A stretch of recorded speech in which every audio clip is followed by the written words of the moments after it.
Hello and welcome back to Westeros, everybody. Game of Thrones is in the air. The final season of HBO's smash hit Super Ninja Sex Dragon story kicks off later this evening, and we're glad you're all here for us for a little pre-game tailgate party warm-up in the stadium parking lot as we play A Sea of Spears, our very own Song of Ice and Fire epic, where the dice will flow and blood will spill and lies will be told and secrets will be uncovered and shirts will be lost. All kinds of fun stuff's going to happen throughout this campaign. My name is Rusty Zimmerman, Russell Zimmerman when I write, so I don't sound like a dog. I'm your GM, and I get to roleplay as everybody but like 6 people in this whole world. So we're going to kick off in King's Landing, which is ripe with NPCs, in just a couple minutes. Before we do that, though, let's introduce our players and their characters.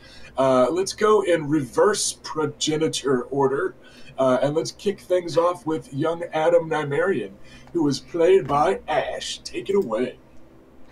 Hi, I'm Ash. I'm playing Adam Nymerian, the youngest of the 4 kids. Recently returned from squiring in the north. All right, then. The next youngest is going to be Sir Lucaris. What do we got, Rob? Hey, I am playing Luke.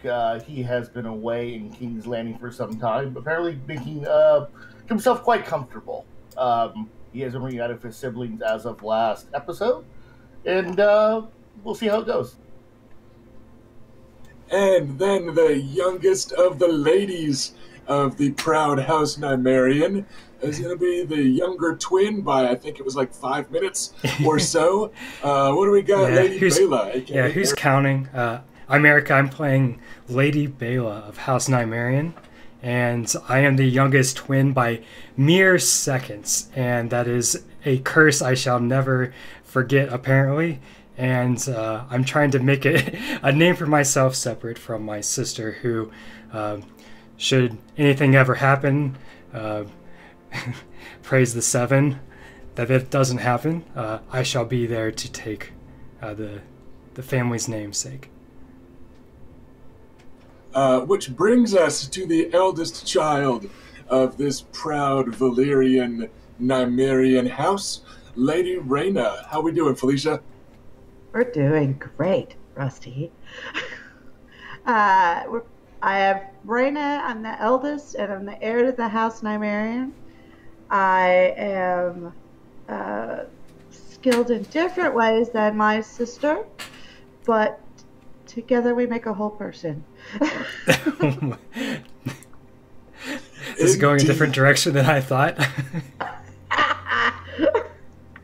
So the twin daughters are kind of the yin and yang of this house's 2 bloodlines. The eldest and heir, Lady Rhaena, is very Valyrian in her features and downright Targaryen with those purple eyes and the pale hair. Her twin, Bela, is quite a bit more Dornish, with duskier hued skin and darker hair and eyes and fiercer in battle. The other siblings are kind of mixes in their own way, more mingling of the bloodlines and with the strengths of both, instead of being kind of as starkly and symbolically split. They are joined on their journeys here to the capital of King's Landing by a pair of bastards, by birth, if not by character. Sir Vannon Rivers, who is played by our buddy Kevin Zarnicki, is going to be kind of NPC'd and AFK this session. Kevin has a gig in New Orleans. He's a voice actor and like a half dozen other things in real life. And he is out of town in New Orleans this week, so we're getting by without him. Luckily, King's Landing is a big-ass place, and we know that there are members of Sir Vannon's family. So it's easy enough for him to kind of wandered off and go reunite with his Riverlander kin. Sir Vannon is a ward of House Nymerian, with history going back to Robert's Rebellion around the time that he was born and before some of the PCs were born. he has been promised for 10 years of service to House Nymerian, which is getting kind of close. But at present, he is still their ward, even though he was recently knighted. But he's going to be doing his own thing. It's a big city, and you guys got a couple days before this tourney kicks off. So Sir Vannon is going to be doing his own thing this evening. Their current kind of squire of the group is Oris, who is no longer young Oris or little Oris. He's a friendly NPC that has been raised by a hedge knight that has inexplicably always been welcome in Wyvern's Rest, the home of this proud Dornish house. And he's been raised by this lowborn hedge knight. You recently found out that he's actually a highborn bastard, and now he's here without that hedge knight that has been the one constant in his life. So instead, he has taken up brooding as his new constant, because life got big and scary on him. And so he's been hanging out with the party.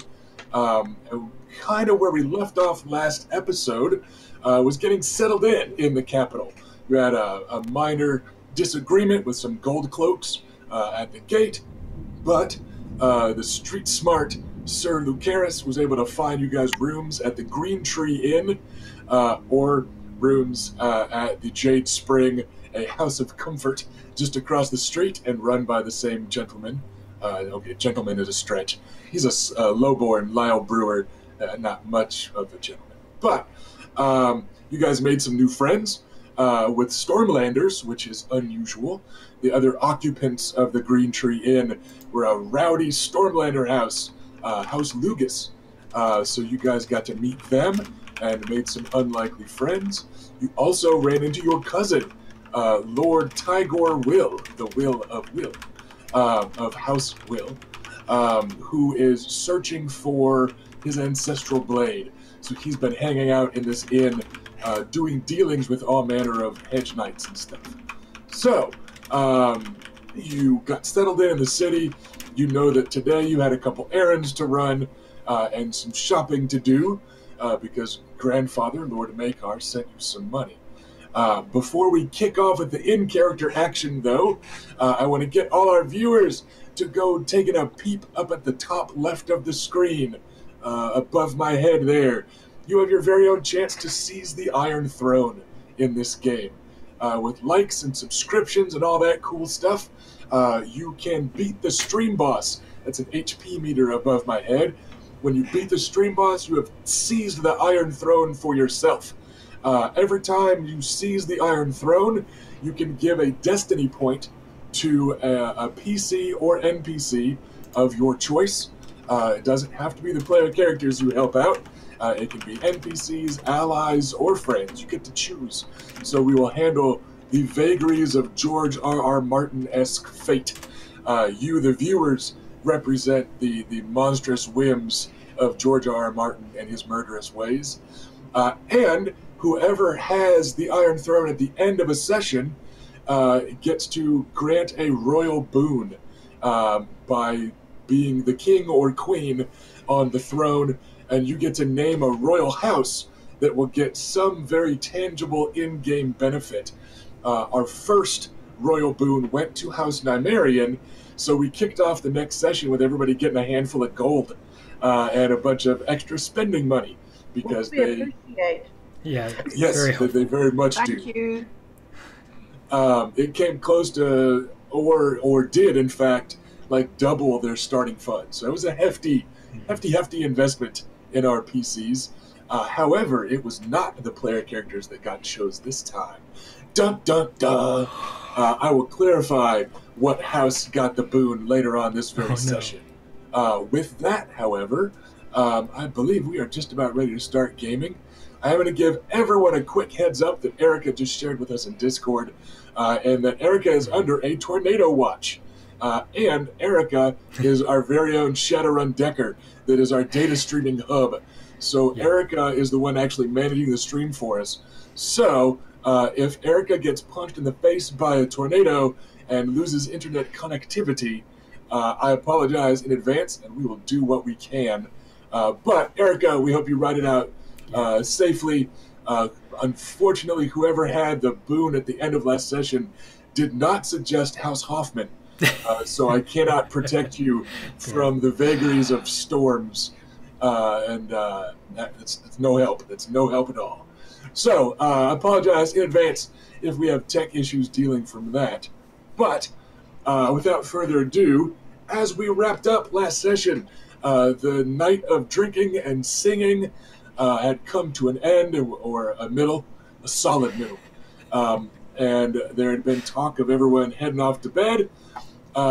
Oris and young Adam were staying at the pavilion tents out in the tourney grounds themselves. All the different knights and lords from across Westeros have filled the tourney grounds outside King's Landing with these bright silken pavilions with ribbons and banners, and they're all done up in house colors. So they're going to be staying out there, which is also where some of the horses are kind of stabled and the big wagon that you used for the ride up here. Everyone else was either staying in rooms in the Green Tree or perhaps spending the night at the Jade Spring across the street. But we're going to pick up the next morning out in the pavilion grounds with just a little bit of grumbling roleplay because it did rain yesterday, as a great many of these knights and lords were arriving in the city. So this morning, out in the pavilion grounds, a lot of squires are very busy, and that includes Oris, because rain means rust. So they're all working to keep all of their knights and lords' arms and armor clean and in good shape. And most squires load chainmail and sand into a barrel, and the kind of straightaways all through the tourney grounds are filled with young men half pushing and half chasing after runaway barrels that are full of 40 or 50 pounds of chainmail plus a bunch of sand. And that's kind of a low-tech spin cycle that scours off all the rust and that sort of thing. Oris, meanwhile, is doing it his own way, which is basically an oversized kettlebell routine. He does squats and deadlifts with the barrels instead, and just kind of grunts a little with each one.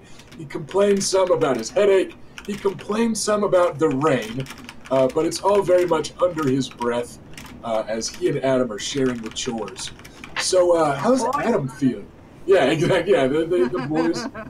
How's Adam feeling this morning? I don't remember. Did you partake of quite as much wine and ale as your siblings, or was Adam pretty measured in his drinking? Yeah, he was pretty restrained. Someone's got to be relatively compos mentis. And, well, probably best that it's the person in charge of the money. Yeah, so Adam and Luke kind of balance out to an average nobleman's drinking. Then if you average out the pair of them, because I know Luke was hitting it pretty hard, but so Adam's probably feeling pretty okay this morning compared to most everyone else in King's Landing, because a tourney is cause for celebration by the small folk and the businessmen as well. But Adam's restraint and level-headedness, which is why Grandpa Makar put him in charge of the coin purse, it shows through once again. You didn't get drunk and try to buy the Green Tree Inn or anything like that. You were good. Good lad, good lad. So you're feeling pretty okay this morning. Well, I mean, I can't guarantee that it won't go completely out of the window once I've won some money or something. But you at least also told your siblings about the money instead of keeping it secret or just throwing it at Lyle Brewer until he said enough. So, you were already a little more level-headed with the coin purse than some of your siblings may have been. Luke Harris. Sir Luke Harris, Nymeria. Luke Harris the shirtless. Yeah, so Oris is just over there kind of grumbling under his breath about the weather, and then another little handful of young squires goes by after a barrel, and kind of out of nowhere, he grunts in the middle of this squat and deadlift routine, and he goes, Adam, just so you know, I know how to do it right. What do you mean? I mean, I know that you're supposed to roll it, but it makes Sir Will smile, and it gives him something to laugh at with the other knights. Oh. But I know how to do it right. I'm sure that way's fine as well. I mean, it's all about the agitation, isn't it? I suppose. I wanted you to know I know I'm not as clever as a castle knight, but I'm also not as dumb as castle knights think. I want to tell you a secret, Oris. Some castle knights are idiots. Yeah, some, but since you were nice and you're trusting me with this armor thing, I wanted you to know I know some things. I know. All right. I understand. Thank you for telling me.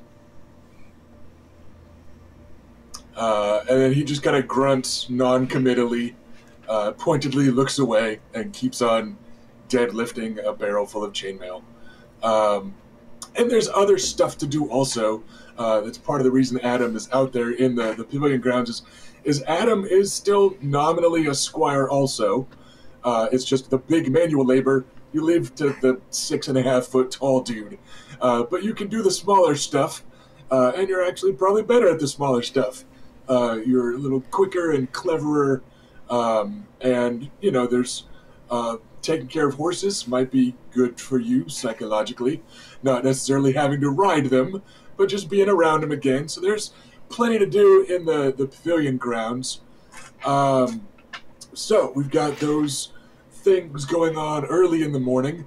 I imagine back in the capital city itself, and specifically in the rooms at the Green Tree, the morning probably isn't as productive or awake yet. Did anybody else have plans to be up early? 7 health, no. No. You mean like when the sun rises? No. That would be way too early. We're on vacation. All right then. I am unsurprised, but I just wanted to hit home the class difference between the ones staying in the Green Tree and the youngest and/or squires staying in the pavilion grounds. We're going to fast forward to about high sun then, which is going to be, it's midday or noon-ish. So by then, everyone is probably awake, but by then, Adam and Oris are probably half done with what they had planned, because I know Adam was looking forward to playing Dress Up Oris, because Adam has the coin purses. Oris was currently wearing cobbled together clothing that was halfway between peasant garb and traveler garb. I split the difference, so he spent like 3 silver pieces on his outfit. And I know that Adam just was not having it. And the house doesn't want to look like this poor bastard squire in ill-fitting clothes represents them.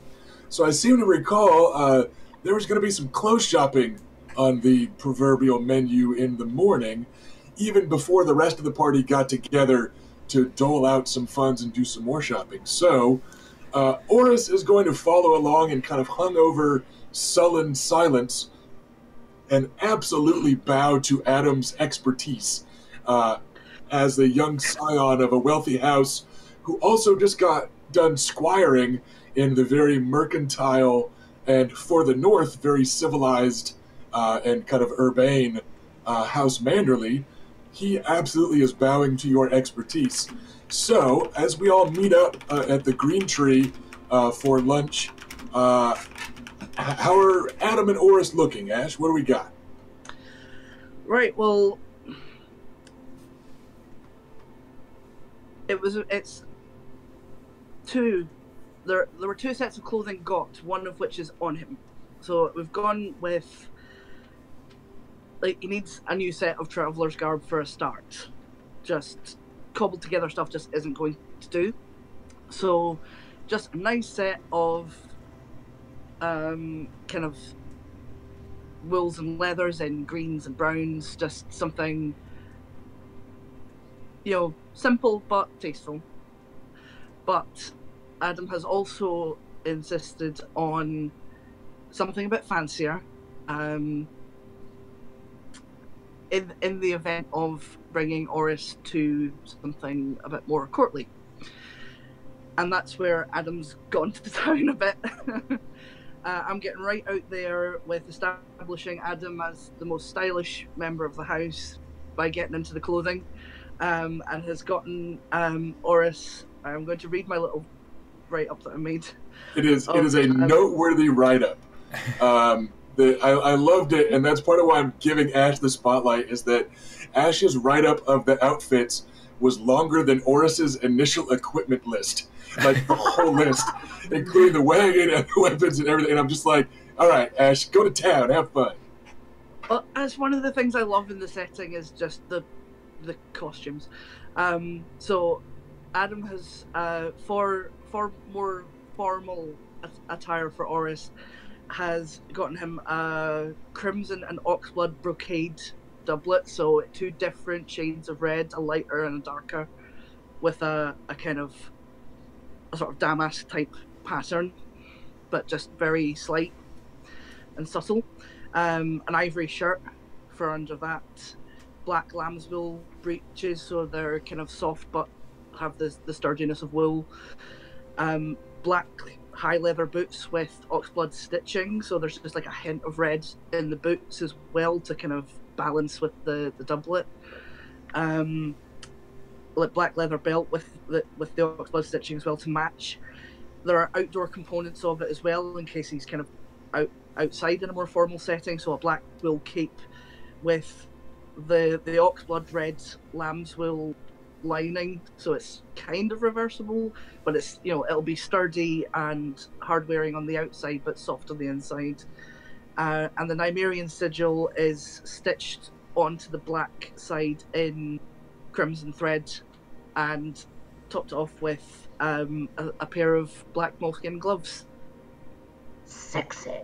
So it's just a little bit cooler than the 3 silver piece traveler / peasant garb that he was rocking before, which I believe I always described as somewhere between brown and gray, but also muddy, right? Just classic Westerosi small folk fashion. So it's just a small step up, just a smidge. Yeah, Adam has honed in specifically, like, what's going to look good with his colouring. He's got dark hair and kind of, like, mostly kind of fair skin, so, like, red and black is going to make him look really striking.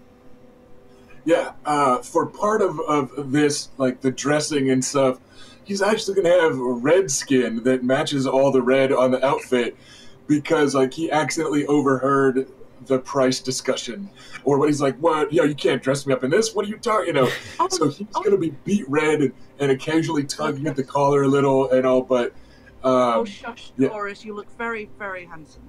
Tell him. This costs more than me 10. This costs more than the horse. Well, it's a gift. So he will be and anyway, you're going to probably be in a formal setting and you don't want to feel underdressed. He'll be adorably flustered. Trust me, when you walk into a room in this and everyone looks admiringly at you, it's going to be worth it. Everyone's gonna look at me? Well, not everyone. All right, if you style. So he will be adorably flustered for a giant mountain of an 18-year-old, and the tailor will joke that, like, you're lucky I'm not charging by the yard, my lord. Like, when he's getting ready for that cloak, he's like, Jesus, like it probably is about the size of a soldier's tent, like just for the big flowy double-sided cloak and all that. But Oris will be looking pretty snazzy when you guys meet him at High Sun. Snazzy is, of course, a compliment used throughout Westeros. It's totally pure. Oh, totally. Yeah. He will then have gone out of his way to pull his black hair back in at least a simple ponytail, his closer to kind of fancy look, so that it's, not looking all shaggy and ragged up top while the rest of him is all fancy and dressy. So you guys might actually not even, you might need a double take to recognize Oris as Oris down there in the common room of the Green Tree as the drunkards and harlots make their way downstairs at noon. Hey, now, that's not a nice thing to say about us. I didn't say which you were, and I assumed everybody knew I meant Lucaris was the harlot.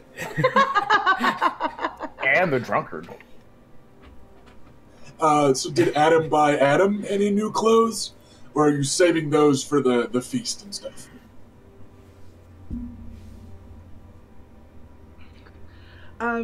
Yeah, I mean, let's splash out. Impromptu style. Adam will have kind of gone for like a sort of similar kind of format of the kind of traditional sort of shirt, doublet, breeches, and the leathers. But his colour scheme's going to be a bit different. He's going to have gone for kind of greens and blues. Blues are his kind of favourite. So like a kind of hunter green and a dark blue. Okay, so the boys are looking pretty fancy down in the common room as the family is meeting up at high sun to recap last evening's conversation about letters that need delivering and some coin that everybody has and all that. So, anybody else looking different as they stagger down the stairs of the Green Tree? I haven't had a chance to shop yet. We just got here. But I will walk around Adam and Oris and be appreciative. You look very nice, both of you. Thank you. I picked all of this. Oris will just kind of mumble into his drink. You look handsome. Which is mumble for thank you, milady. But yeah, he'll just go. You guys do see Orton and Nathan Lugas down here.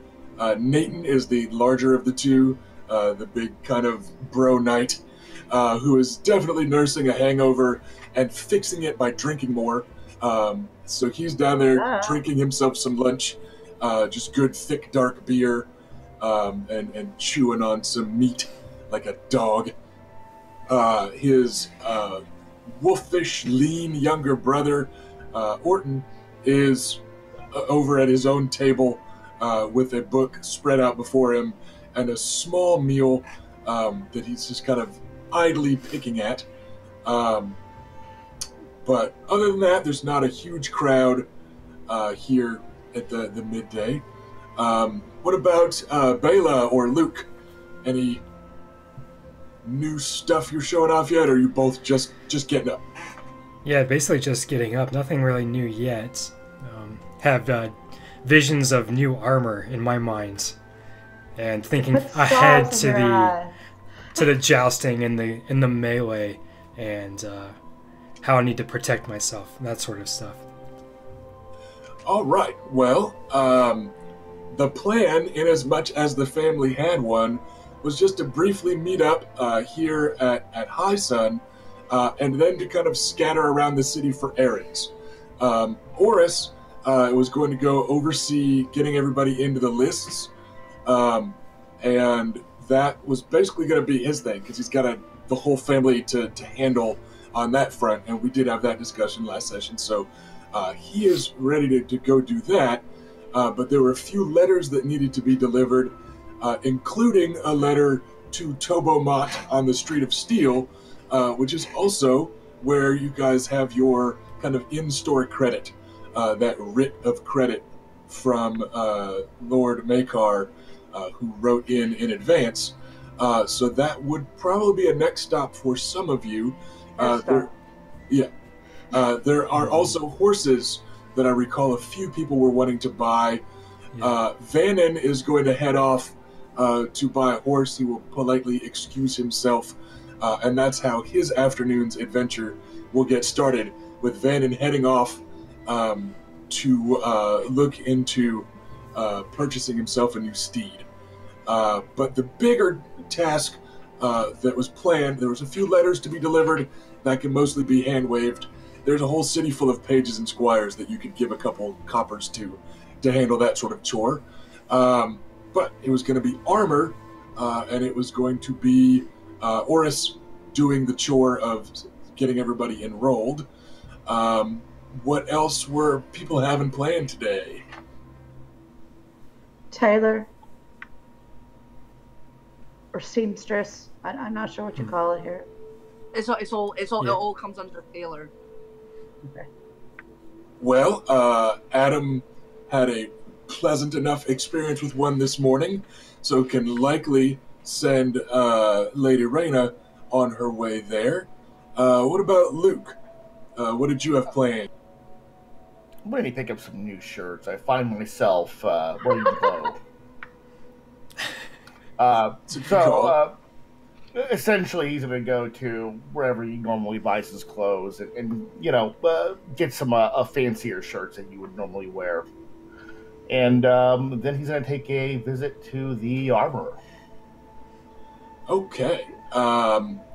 Well, it sounds like most of the family can actually handle some of these chores together, because you are getting clothes and or armor in mostly the same places. Did Adam have something else up his proverbial sleeve? Well, yeah, I was just going to take it on, now we're at morning and Luke has sobered up, I will hand over the letters that I was given to pass on to him. But you've already got them there.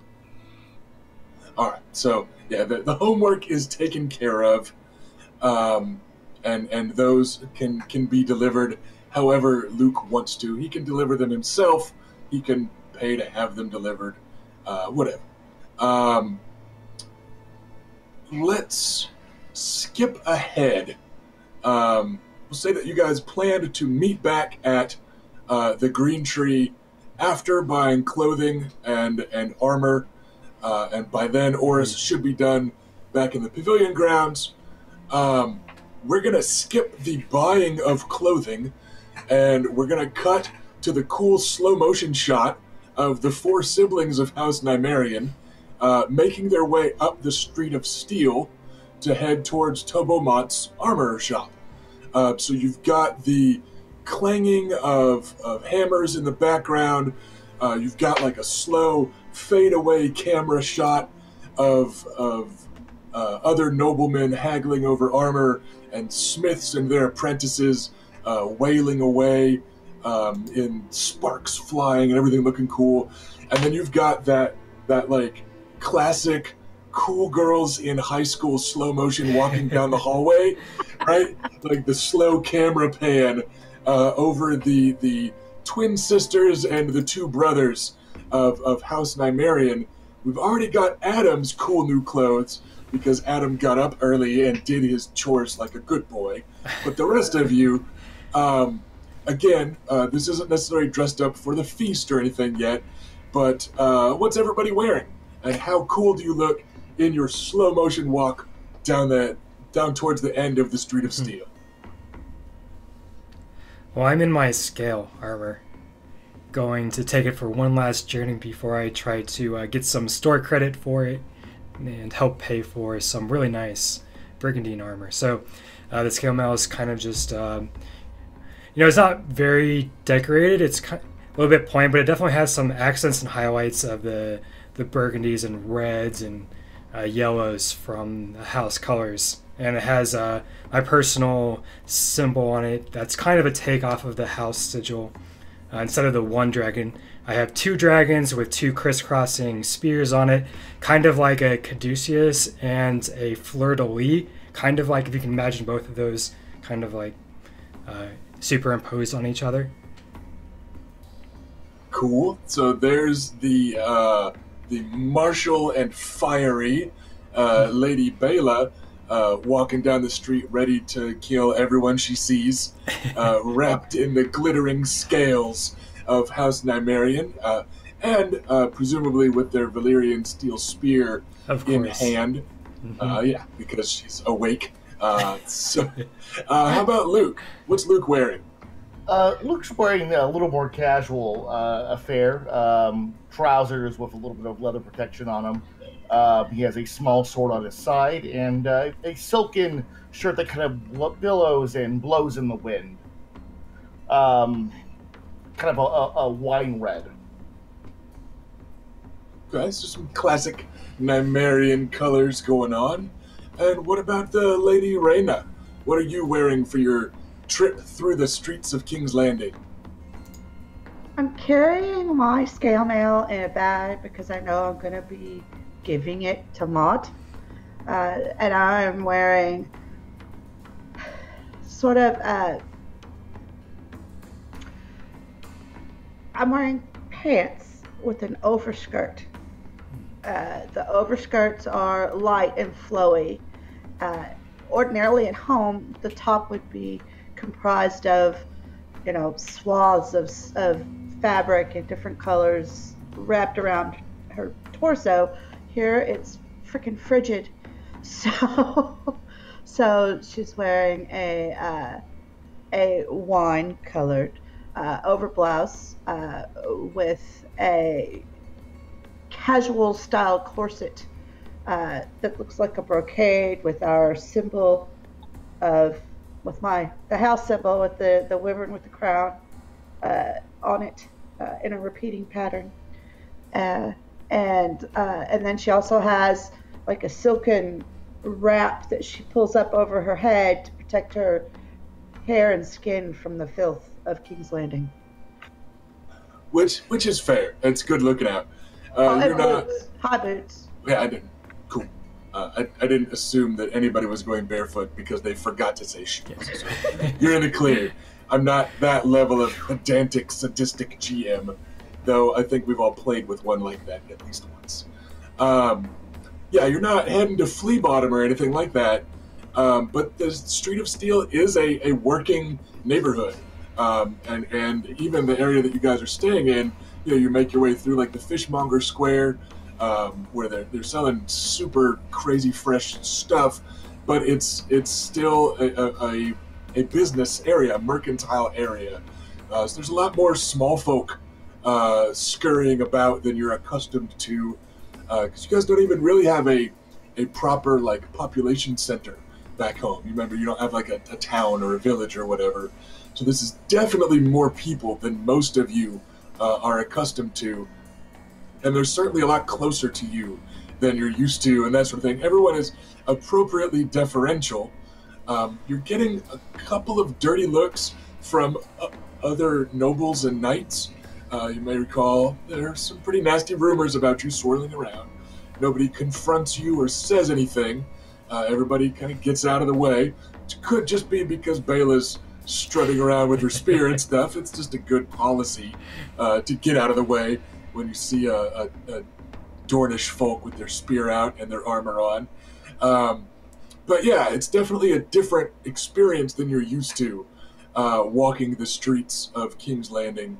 And the clamor of the Street of Steel is almost unreal because it's just smith on smith on smith on smith, and they're all frantically working because dozens of knights have swarmed into the city in preparation for this tournament, to say nothing of the gold cloaks themselves, having stuff repaired, to say nothing of all these knights with their men-at-arms and retinues and stuff.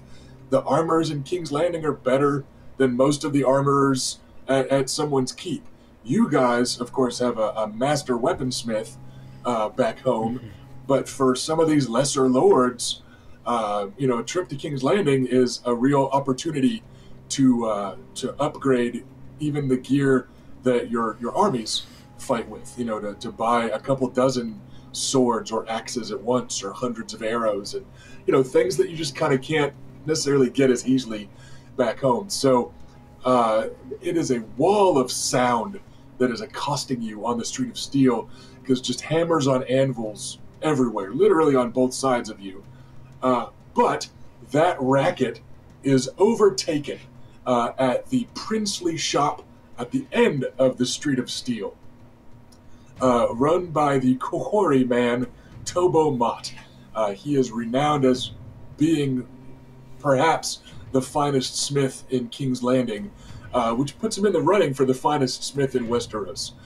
He has been offered positions of house armorer and has turned them down, perhaps because he's just content where he is. Perhaps he just likes the independence. Perhaps he just likes being surrounded by other smiths. But what he probably doesn't like, judging from the way he's red-faced and yelling at the top of his lungs right here in his own shop, is his current guest at his shop. A tall, fat man in red robes that are mottled and stained here and there with maybe blood, maybe wine, maybe rust, because the man has a set of rusted, battered ring mail in his hand that he's gesticulating with, almost taking the head off Tobo Mott's young apprentice, a black-haired lad who gives him a little side-eye and then just kind of shuffles to the other side of his anvil to get out of the way. And the guy's got balding hair on top, but long hair tied in a top knot, and those red robes and the battlefield roar of his voice as he haggles with Tobo Mott.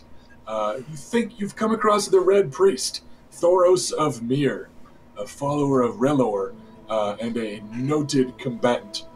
And you come up on the two of them just bellowing at one another. Like, if they were shouting back and forth over the coal forge, it would be so hot right now. Just so much air going back and forth. Tobo Mott is like, I refuse. I'll not sell you good steel to ruin. And he goes, oh, and Thoros is brandishing a letter in his free hand when he's not waving around a suit of ringmail in his good hand. He goes, it's a writ. It's a writ from the king. The king sits in the Red Keep over your very heads and demands that you forge me your finest sword. And Tobo says, you didn't even read it, you drunkard. It's just a charter saying that the Red Keep will pay for one sword for the bearer of this writ. It doesn't call me out by name, and it certainly doesn't demand that you get my best work, which is the best work in the city. And you'll just foul it with your wildfire. Charlatan! Charlatan! I work miracles in the name of the Lord of Light, and it's a great trick. Wins me melees left and right. But listen, you sell me the damn sword and have your boy here scour my mail too. I'm practically riding into battle with the king's favor. You can't have me going to war with rust on my mail. And just back and forth. Tobo Mott is not a large man, but he is very much the lord of his smithy, right? Like, he's got authority here, and he is that kind of sinewy, muscled blacksmith. He's not your standard burly blacksmith, but he's got presence. The Red Priest, Thoros of Myr, is a big dude, and is clearly used to using it, and when that's not working for him, he's a little flustered, like, I can't fucking throw my weight around. This guy isn't scared of me. I'll just yell more. So you are treated to that for a bit. Eventually, Tobo Mott's apprentice lad just has to stop his working because Thoros of Myr kept kind of leading with his gut. Remember, like, animated Friar Tuck in the super awesome Disney Robin Hood, where he just kind of and kind of bounces his belly at somebody to make space? Thoros of Myr does that a few times, and now the apprentice lad just can't, like, reach to the rack that's got some tongs on it, so he just kind of sighs and broods, and crosses his thick muscular arms and waits, leaning against an anvil, and eventually Tobo Mott lifts a blacksmith's hammer and waves it in Thoros of Myr's direction. Just says, fine, I'll sell you a sword, but the worst one I've got. One of the other apprentices fouled the hilt And since you're just going to foul the blade, you can have it. Out of my shop. Leave your mail and go. I'll see you this evening, you drunken wretch. Bring me a wineskin. And Thoros lets out a great big belly laugh that threatens to knock over the nearby anvils. Just this triumphant roar of good cheer. And then turns and makes his way towards you. We're waiting, I don't want to say a polite distance away, but a safe distance away. Because they were loud and there's fire and he was swinging around ring mails, so there was no shame in staying a little bit back. So, great big burly chubby war priest is barreling towards you, looking triumphant and feeling invincible. Does he look like we're expecting him to play? I mean, you are kind of in the way. It's like the last little bit towards Tobo Mot's shop. So you can give ground, introduce yourself, not give ground, whatever you want to do. He doesn't have his armor right now. Make eye contact with him. I'm scowling at him. And smile. I give him a polite nod and step out of the way. Let him go by. Yeah, I think I'm kind of doing the same. I don't want to get run over. So the young women of House Nymerian make firm eye contact, and one of them smiles, which is pretty dangerous. The men go scaring out of the way because they are more sensible. This rolling avalanche of red robes and a battered sword belt and this big beard and flowing hair.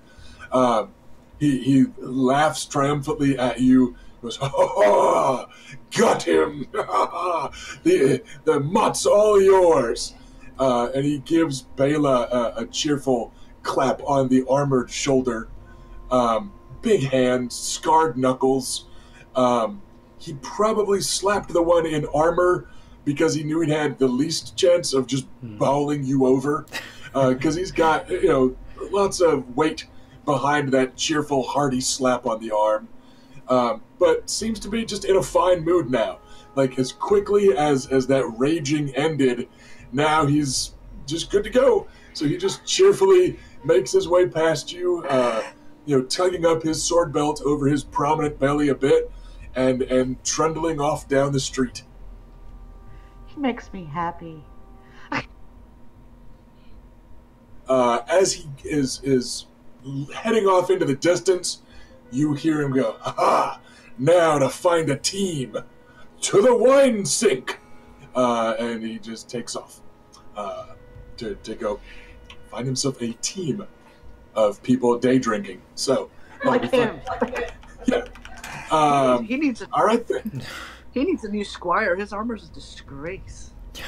Right? He does. He really does. Tobo Mott, who magically hears everything said near his shop, and who's actually using a set of tongs to move the armor. Like, he just doesn't even want to touch it.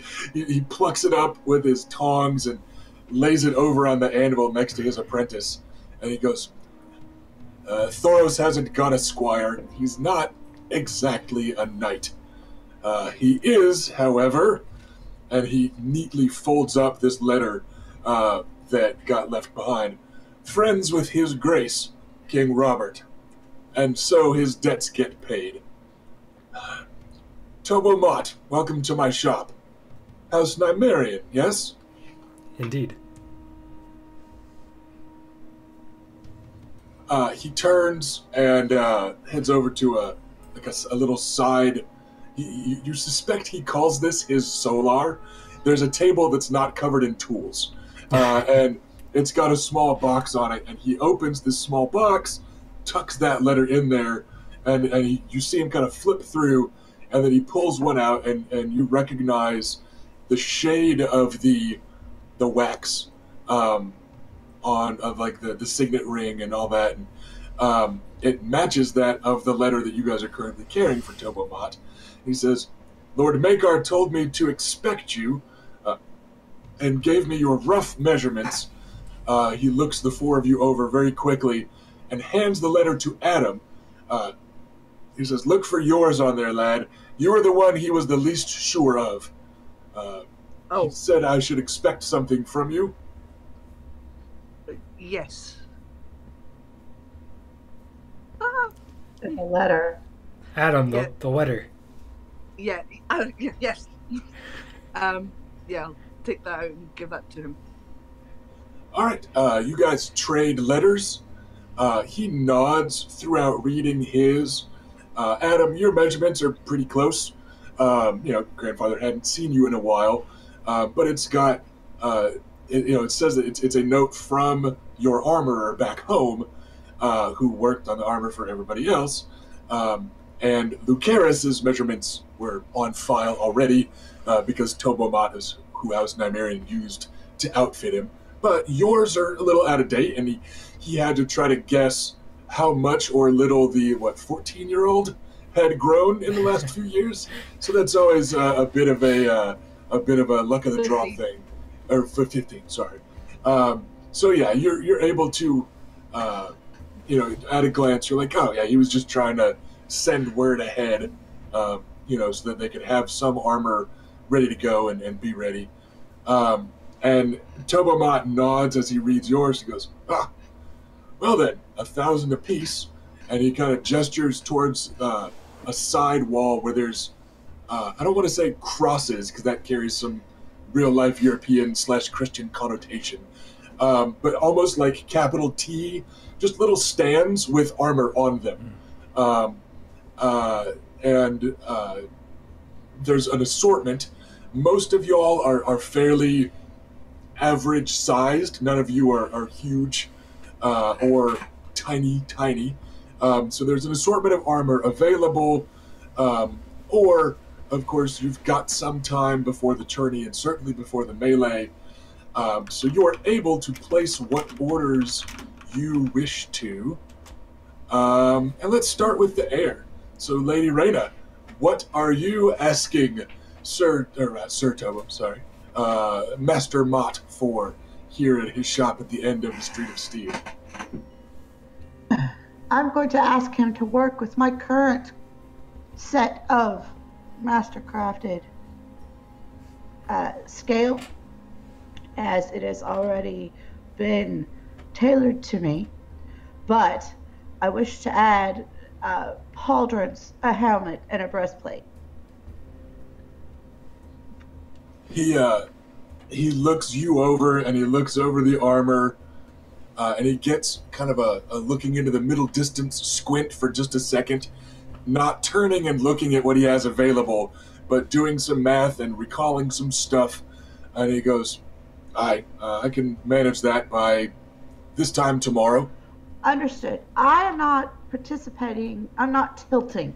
I am participating in the melee. My siblings are both tilting, which begins earlier. So if you wish to complete theirs first to ensure that they have proper protection before they take to the tilt, I would appreciate. If any Nymerians die in the joust, it'll not be the fault of Tobomat. And he glances to your twin next. Hey, so I would like to get a brigantine set of armor. And what I have currently on, I would like to make a contribution as part of the payment towards that set of armor as well. He narrows his eyes, again, not like in an evil, I'm going to stab you, narrow his eyes way, but just thinking, and he goes, I only sell steel that I've forged myself, but if you'd like, I can break your mail down and continue to use elements of that chain in the armor that I make for you and your siblings. It'll be reinforced with my own work, but I can see to it that no one mistakes the Nymerians for anyone else. Agreeable? Indeed, yes. Gendry, help her out of it. Watch your hands, lad. Gendry rolls his eyes at that. His apprentice comes kind of sullenly coming over, because he was in the middle of shit, but you're the apprentice, you gotta do it. He goes, hey, milady, and just starts to reach for buckles and all that, and help you out of your armor with a practiced set of hands. And so Tobamat turns to Lucaris. And you? Tobamat. Pleasure to meet you again. If you'll recall, we had previously discussed a certain set of armor, but the funds weren't there. I think you'll find them available now. Indeed, your grandfather foresaw your generosity, sir. It'll be ready.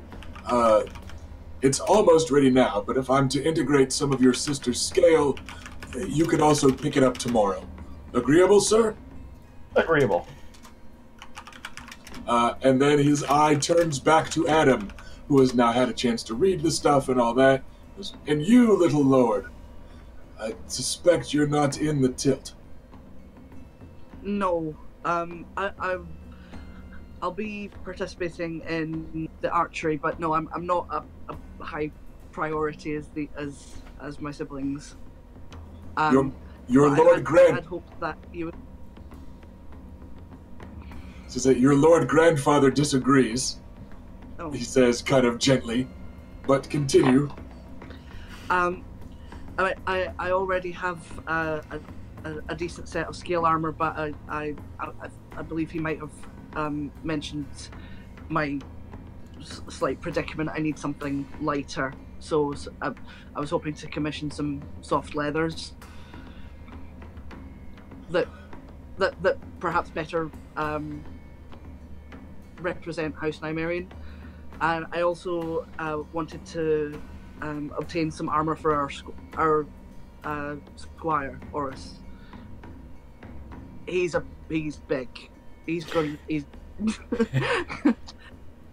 probably going to need.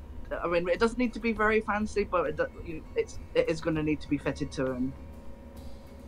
This is I've got a leather worker that's journeyman already, but that stayed on here at the shop. We can work on a good leather reinforced doublet for you, lad, and we'll make sure that some designs match what's on your other armor.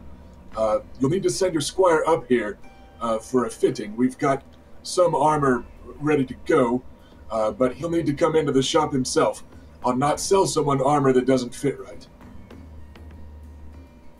That's fine. I'll bring him in later.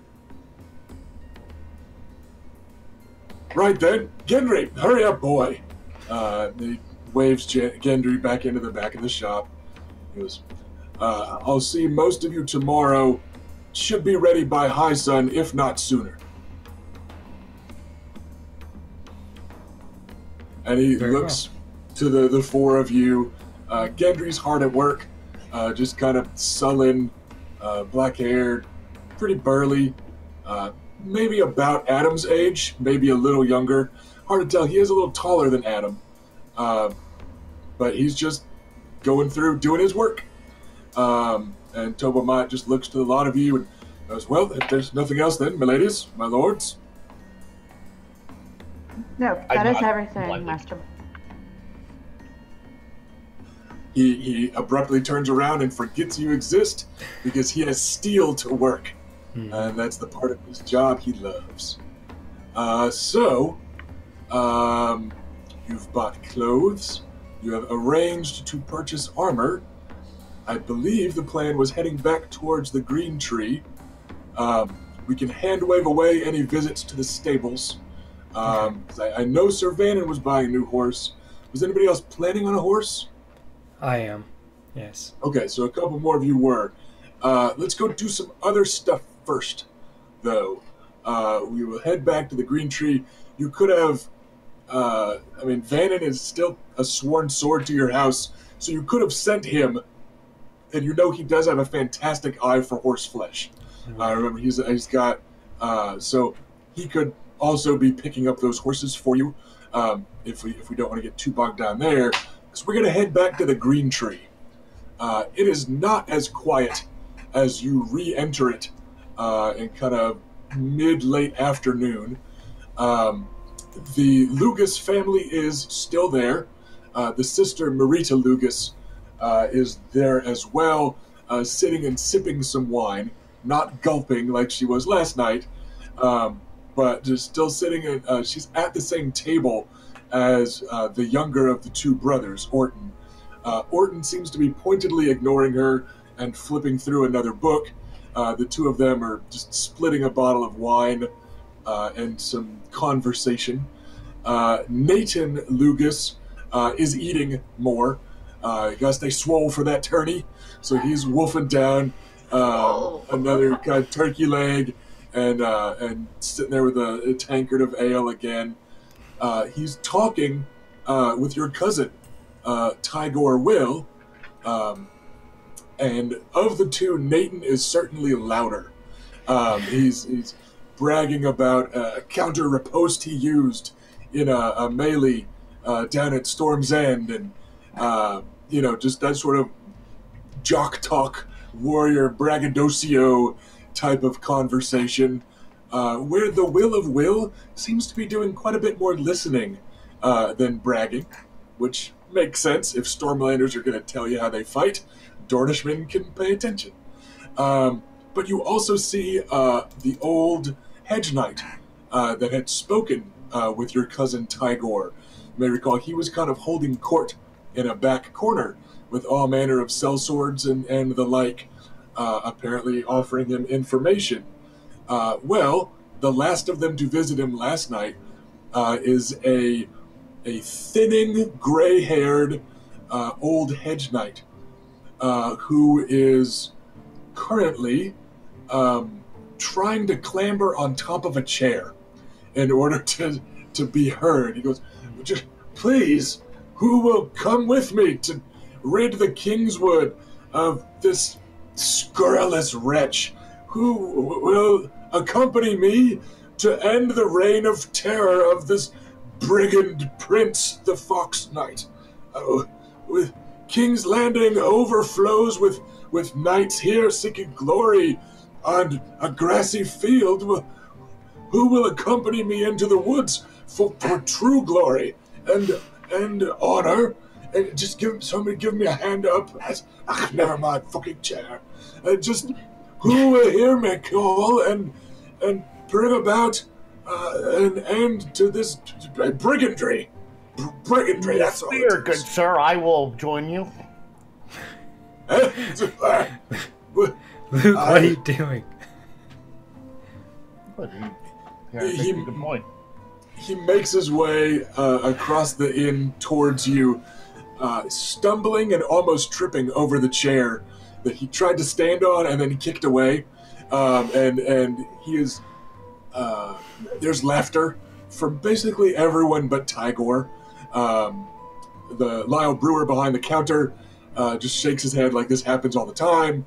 The Lugases, Nathan in particular, is very loud with everything he does, so he almost falls out of his chair laughing. He laughs at everything. Yeah, I mean, he's either laughing or stabbing. Seems to be the two settings on a Lugas. But yeah, everyone kind of laughs at him, but he makes his way over towards you, and he's got big hands, strong, swordsman's hands, but they are very wrinkled, and they're shaking a bit, either from age or drinking. He goes, "I am Sir Joris Landseer, and I am at your service, young sir. Sir," and he looks to all four of you, squinting in the darkness of the inn.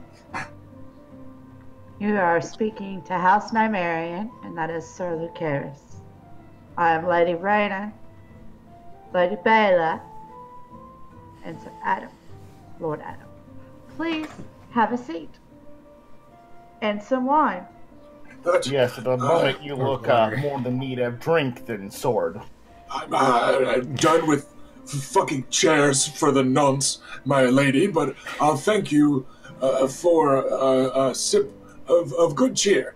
Thank you, House Nymerian, and it's good to see two of you might accompany, strapping young lads. I hope that Oh, there's glory enough for just the three of us. If none others dare join us, and he sends like a challenging look towards the other knights in the inn.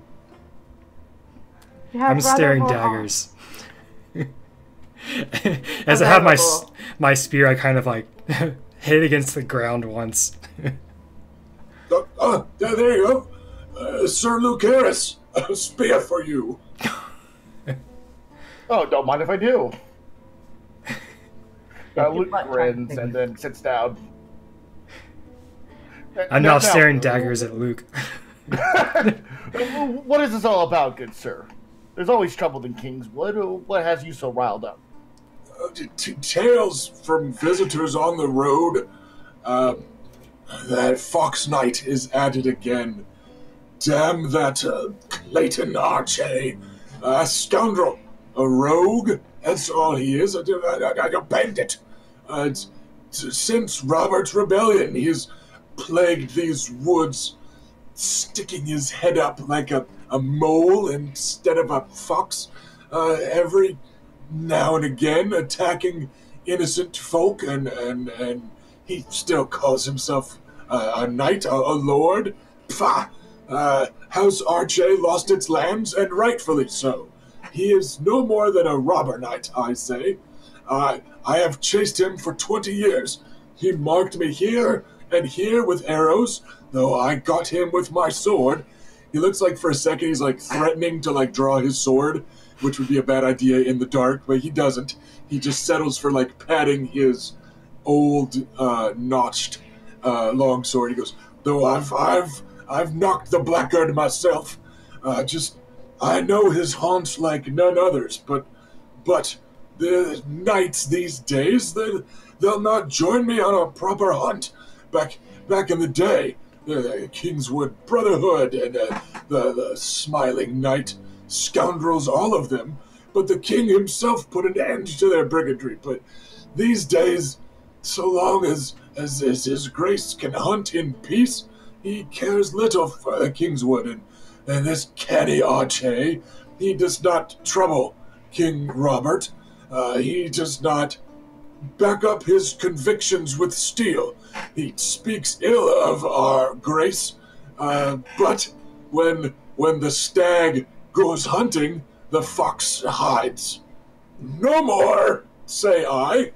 Let us use the gathered gallantry of Princess Marcella's tourney, as brave knights like you, Sir Lucaris, and your crippled squire boy here, and let us go and put an end to this scoundrel. If only a few others might join us. And he scowls over towards I'm Nathan. not a squire.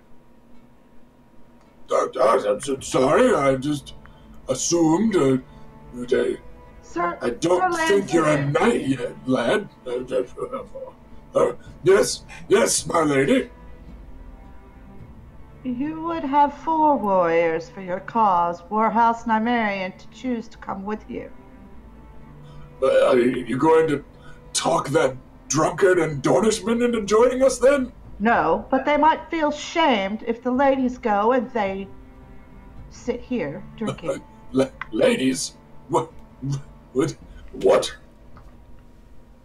My sister, Bela, that is her spear. That is our spear.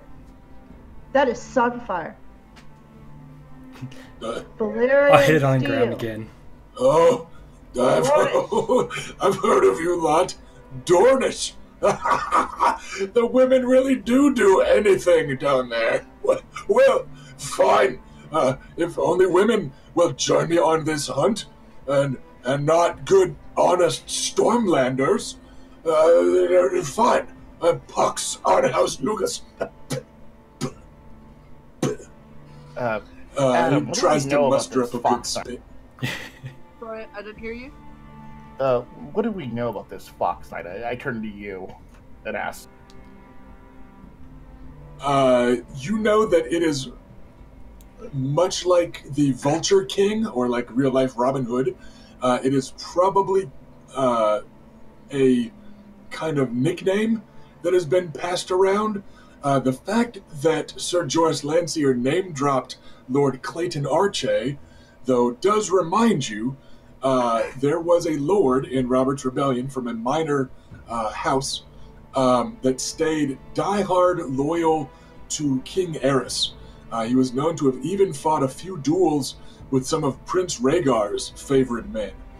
He seemed to drink the Kool-Aid and go all in on Eris's paranoia, so he wasn't even trusting other members of the royal family. And Archay never bent the knee.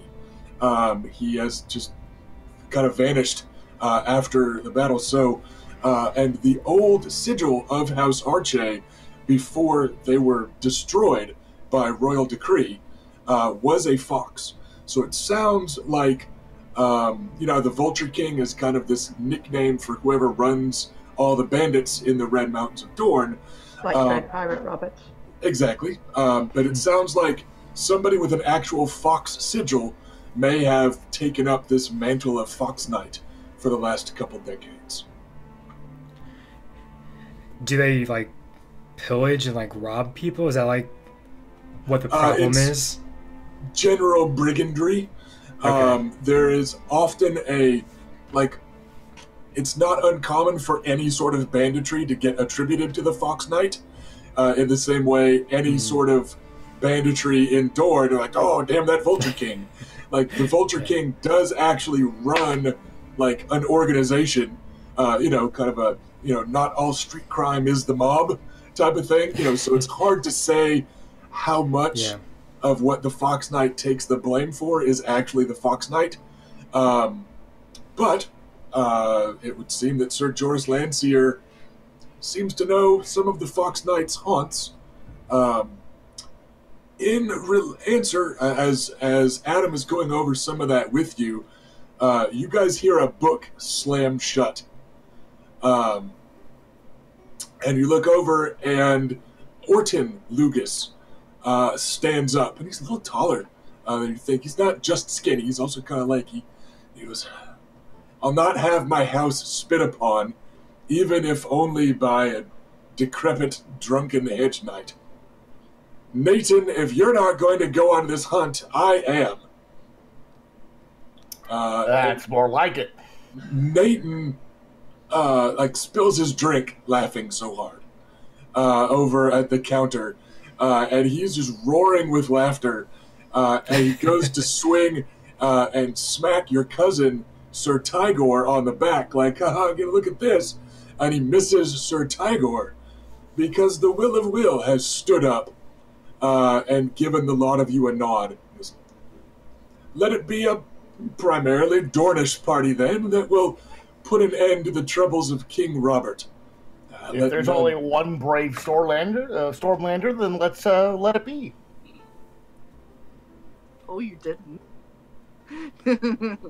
So, Sir Joris Landseer is almost apoplectic. That, like, the burliest, warriorist looking dude would rather stay here and drink and eat than come. But at the same time, you get the feeling this is the largest army he has led in quite a while. So he's just, like, over the moon. He goes, excellent, then. You hunt foxes at night. Everyone knows that. Let us meet here at dusk, then. Fetch your squires and horses and mail and spears and whatnot, and we shall tree this fox once and for all. Yes, indeed. And he is going to joyously stomp off and start spending the last of his coin on celebratory drinks. He is replaced at your table by the lean and dangerous Will of Will and the gangly and bookish Orton Lugas. Your cousin looks absolutely confident. And he goes, I know that Landseer is a bit addled by time in the sun and drink, but he's a straight enough man in a fight, and he has helped me track Shanine. The least I could do is help him track his. But to go into the Kingswood at night to hunt A legend? some bandit king, it seems unwise. That gets a daring smile from the Will of Will, who seems to thrive on unwise. He's the Will of Unwise Will. It's his middle name now. Okay, Fine. Bookish Orton Lucas says, well, this whole affair seems unwise, but at least if we leave at dusk, we'll have some time to fetch provisions and armor and go get a squire or two, at least. Oof. Very well.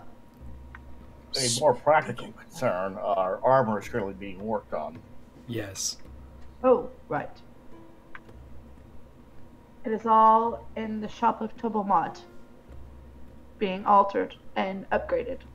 Mm-hmm. Shouldn't be a problem to recover it. We're not to roleplay all that out. He wasn't planning to start really working on most of it until tomorrow. So you could just go with your existing armor for tonight's purposes. Okay. Because he did say he was going to start on it later. Okay. And remember, the tourney itself, the first joust isn't until the day after tomorrow. So even tomorrow, while the tourney nominally starts, that's the opening feast and that sort of thing, so you don't need armor for that. So there's time. We won't worry about that. Okay. However, speaking of squires, Oris has not made it back to the Green Tree. He should have been here by now from the pavilion area. We're looking at what, about mid-afternoon? Yeah, it's going towards kind of late afternoon by this point. Right, that's a bit strange. I'm gonna go look for him. Luke? Could you accompany Adam? I will, although I should say, perhaps, or Like you don't have to. I can make it on my own. I mean, you can come with me if you want. It's fine. I don't. No, care. It's fine. go ahead. Fetch us our Oris. Well, where do you think he might be? It's but largely just. It's. I mean, there's also an element of deflection that Adam doesn't have a horse and doesn't want to admit that he's afraid to go on a horse. So, it's kind of. I'm going to not talk about getting involved in this hunt. But yeah. Out of character reminder, he was supposed to be at the lists, Yeah. getting you guys signed up, which is over towards the pavilion tent area, which is also where most of your horses and stuff are. So if you want, that could also become a staging area if everybody wants to go. If only Adam wants to go, or whatever, that's fine also. But again, I'm not too worried about micromanaging, like, oh, well, it took you 10 minutes to walk from here over to the pavilion, so now you guys missed out on this plot, or whatever. Like, you could go wherever you want to in the locations we have mapped out, and timelines will fit. Okay. I mean, like, I'm totally fine with anyone coming along. I mean, since it certainly seems that it's all on the same way anyway. Okay, then. We are going to cut a scene here, and we're going to do a cinematic jump cut to the next scene after we take a short potty break. And also, the PCs will figure out just who exactly is going to be there and stuff like that. So, viewers, thank you for watching.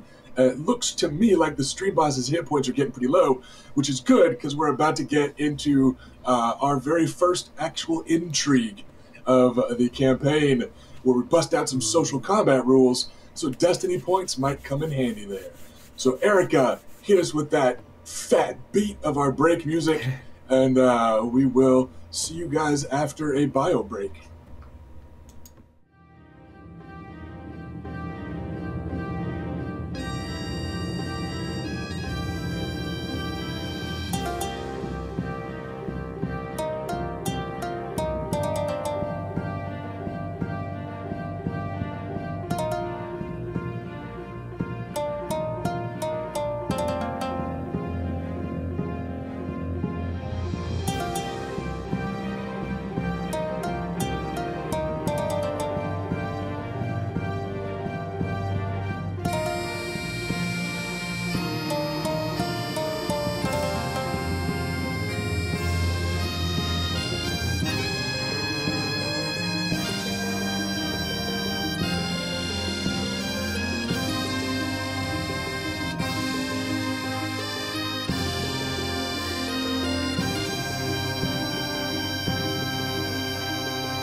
and welcome back, everybody. We are back in King's Landing, coming at you live from Westeros in the days leading up to King Robert's tourney to celebrate the name day of the golden-haired and lovely, universally beloved Princess Myrcella. In the meantime, however, House Nymerion's young scions have to deal with some of the day-to-day, just normal stuff, like squires being irresponsible and chasing after legendary bandits in the woods after dark. Just, standard pre-game sort of stuff. So, we are going to cut to the Tourney Pavilion grounds, which is overflowing outside the walls of King's Landing proper. Those fluttering silken banners, all the different colors. Every noble house has everything they can find colored in their noble house's colors and sporting the noble house's sigils. And even individual knights have their own stuff going on. Because remember that nominally, only the actual heir to a noble house uses as their personal sigil the exact house colors. So Erica explained how, like, Lady Bela has a little bit of a tweak to the house symbol for her being the second born. You see that sort of thing all through. So every knight worth his salt has his own tent. There are hedge knights with smaller tents. Oris just has like a standard soldier's tent, and that's kind of the standard for most hedge knights. But all these noble lords and all these knights, it is a riot of color as you make your way through the tourney grounds towards basically the center of the tourney grounds, where they have cordoned off, and even just since Sir Lucaris was here like yesterday, they've built up, like the grandstands are ready to go, and the actual like tilting lanes are cordoned off, and they've got the long narrow kind of wooden fence down the middle of them, and they've paced out the archery ranges and all that, and nestled in the middle of this big, currently open and empty space, because their tilt hasn't started yet and all that, but in the middle of these open area, which is soon going to be thronged with small folk and knights and lords and ladies and all the other people watching the shows, currently the hustle and bustle is at the long row of tables where the master of the tourney sits. And squires are coming from all over, and there's a series of lines with big signs up. One shows a lance crossed over a shield. That's for the tilt. One shows a smaller version of the same, which is for the squire's tilt. There's one that's just a horse head for the equestrian events. There's a set of crossed arrows for the archery event. And there's just a shield for the melee. And these tables, it's just like at the start of a giant, like, Gen Con or whatever, where you've got the different registration tables set up. So all of that is going on, but because you have pretty darn high awareness rolls, or rather passive awarenesses in this game, we're going to cut to the chase. There's about a half dozen gold cloaks milling around, and looming about a head taller than them, you see glossy black hair pulled back in a simple ponytail in the middle of these gold cloaks. It's Oris, surrounded by gold cloaks. And as you make your way a little bit closer, you see that he is not alone over there in the middle of all this yammering and excitement. There's a couple of shrill young teen voices that are harping up with increasing volume and like tenor as they just get closer and closer to like 13-year-old meltdown. And you see a pair of Freys that, again, they look to be maybe 12 or 13 years old. One of them is comparatively tall and stout, very red in the face, and a little thick around the middle, like a junior Thoros of Myr. And he's wearing a silvery gray doublet with, it's all blue and gray, just classic fray colors, but part of it is quartered with the black and white boar of House Crakehall, which might explain where some of his size comes from. The Crakehalls are a Westerlands house known for being big-boned. The louder of the two is actually the smaller. He's got a little pinched, weaselly face, and he's skinny. And again, it's silver gray with a blue trim. And the two of them are just at the group of gold cloaks, and gesticulating wildly over at Oris, who is standing there in shackles, in his finery, but they've slapped a pair of chains on him. Oh, hell. And he's just sitting there shaking his head, and these two friends are like, he started it, and we could have died. And they cast a look over their shoulder as you approach, and you see that both of them have smears of blood on their face, and the larger of the two is holding up a tooth, like it's evidence of some grievous wrongdoing, and he is shrieking with just a bit of a lisp. What's going on here? And the gold cloaks turn and they look at you, and they sigh a little and their shoulders slump, and it's impossible to tell if it is relief or like, oh shit, now it's all worse, as they notice the lot of you in your House Nymerian colors. So we are going to kick off an intrigue at this point, and this is our first real intrigue of the game. So we're going to kind of go through it step by step, because I just want everyone to get a handle on these rules. And there's a lot of rules, because one of the cool things about this game is that social combat is almost as complex and as real and as heavy as physical combat. So we're going to kind of do it right, even though this is kind of a training wheels intrigue. Step one, we're going to call this a standard intrigue. You're not going to be able to just completely status browbeat this gold cloak officer. Partially because he's an officer, partially because he's doing his job. So they kind of get like a ghost status buff. Like the king or somebody, sure. They can just shout for the gold cloaks to knock it off. But you guys aren't quite there yet.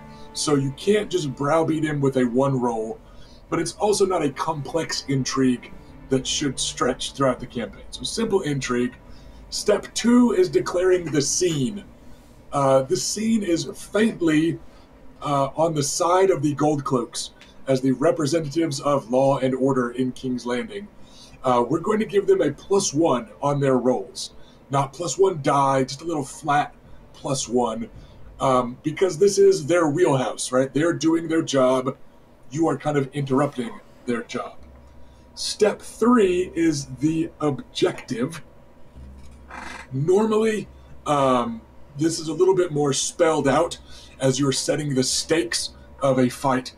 We're going to say here, the gold cloaks are basically going for information, and you guys are kind of going for service/information. Setting the objective is probably my least favorite part of the intrigue rules, because it can kind of change as you learn stuff. But we are going to go to step 4, and this is important, disposition, which is kind of setting your stance for this social combat. When you set your disposition, you can give yourself bonuses or penalties on rolls to kind of schmooze versus bully someone, and you also set your social armor, your intrigue DR, or damage resistance. I know what disposition the gold cloaks are going to be towards you guys. Because this is a very status-heavy thing, I'm going to have the heir kind of take point unless she wants to pass this off to someone else. So I'm going to, we'll start with say, it's up to the heir nominally. What is your disposition towards the gold cloaks? Between affectionate, friendly, amiable, indifferent, dislike, unfriendly, or malicious. I don't think people are going to quite be able to read that, baby. I know. I was just showing them because it's a cool little thing that they have in the books. It is. For the record, these reference sheets come from the GM kit. If anybody is getting interested in the game from our play, you should be. They're neat. Yeah, I was going to say, because it's not in my book. Yeah, they come in the GM screen or GM kit, GM bundle of whatever it is called. It's got some cool reference sheets in it. All right, so my disposition towards these gold cloaks in specific? Yes, what is your starting disposition against the opposing side of the gold cloaks and towards the opposing side of these young Freys? Dislike. I approve. Okay, then. That's fair. So that's a starting, faintly negative disposition. That's going to give them give you, the house, 5 points of damage resistance against their arguments. But it does nominally give you a -2 on persuasion rolls because your dislike tends to shine through. But I seem to remember the Lady Air having something that tempers that because she's good at disliking people. She has an advantage that's going to help with that a little bit. But I really like that step. It's kind of a combat stance. So the next step is kicking off with our initiative roll. Here, we're actually going to skip it because initiative in this is status-based, and they are just gold cloaks. I gave them some ghost status that would keep them from getting one-shotted by you, but the actual status of a gold cloak, their 2d6 is not going to realistically threaten the status roll of the heir to the house, yada yada. So, we will commence with an opening technique from the pool of House Nymerian. And we're going to kind of hand wave it here. If somebody in particular wants to take point with the role play, turn to turn, we will let them make that roll. So we're going to kind of pool you together into one kind of nebulous player character for this. You're going to kind of round robin it, which isn't always going to be the case, but we want to keep this one moving.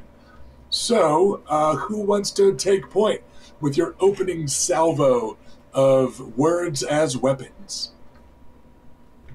I'm quite interested in doing it, but we'll certainly, I only have status 2, so we'll certainly stand aside for anyone higher status that wants to do it. Yeah, I'm mostly gonna look tough but let Raina do her job as the eldest. I have a grin on my face, and I go to approach them friendly, and then I see my sister staring them down with dislike in her eyes. So I step back and I let her take the wheel. But we're going to Karis kind of in my back pocket. We're going to need an alternate. He's there like if this completely just flubs entirely, then he can kind of take over and launch a different type of intrigue. We've got good cop and bad cop. So meanwhile, I'm just shaking my head, going, "More gold cloaks. This is not going to go well." I mean, is like, would they literally stop any of us from actually approaching Oris, or can Adam go in and check he's okay? Yeah, Adam can kind of do that. If we'll let Lady Raina take the first action in the intrigue. As you get closer to Oris, you actually see that he's bleeding a little bit. It's vanishing down into his dark trousers, but it looks like he got some sort of cut near his hip. It missed his shirt, Thank goodness. But yeah, there's blood coming out from kind of underneath his fancy new clothes. He does not seem to notice it. He's not, he's just kind of standing there, kind of gloomily, almost like the draft horse Boulder that pulls the wagon the whole way. He just kind of standing there. It's that same sort of infinite patience that sometimes big creatures have, and that's basically how Oris is standing right now. He's just kind of standing there and waiting, but he looks more unharmed than not. Do you want to establish the objective? Again, I figured your objective, you're kind of going for service, of probably getting rid of, getting Oris out of here, but it's crossed with information of finding out what's going on. Correct. Yeah. So, you are up first, Lady Reyna. I am going to choose my technique. And I'm going to open with Intimidate.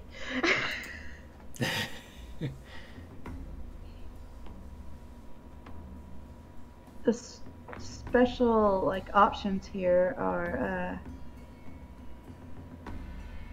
influence, persuasion, deception, or consequences of defeat.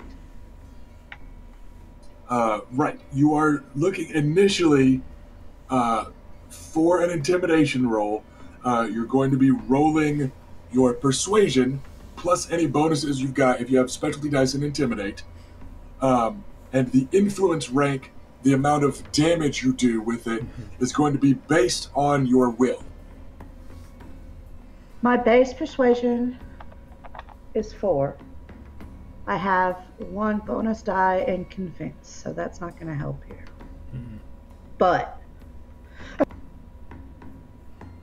do have authority, which reduces disposition penalties to persuasion by 2.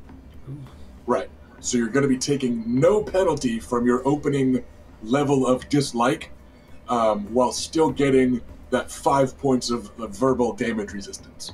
And then I also have a +2 to intimidate. It's actually a +2 to all persuade rolls for Blood of the Right, Lord. sorry, I forgot about that. But yes. So, no bonus dice, but roll your full persuasion, and you're going to keep that many. I'm going to give you a +1, not +1 die, just a flat +1 on top of your existing stuff, because you do have so much more status than them, and because you all just rolled up at once. So, roll your dice, total them all up, and then add 3. 1 for that extra +1, and 2, so total of +3, from your Blood of Valyria. 17. Okay. And now, actually, before you roll, I meant to say, but what's your role play? Like, what are you actually doing and saying?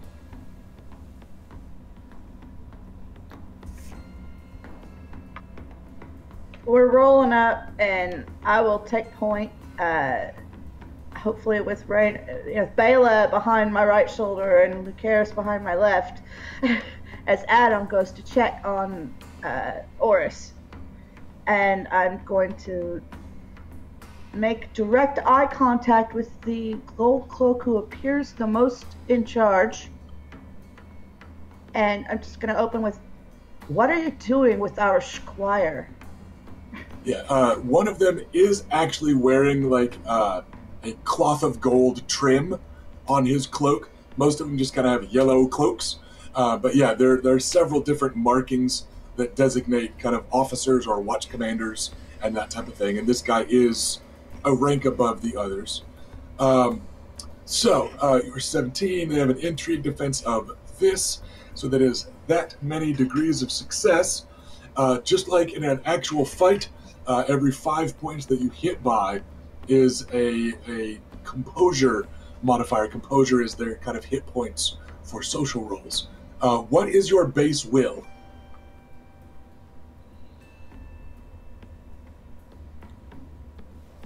Push to talk, please. I have my base in will is a 4. I have a bonus die in dedication, which I can't remember if that helps in this or not. No, not for this.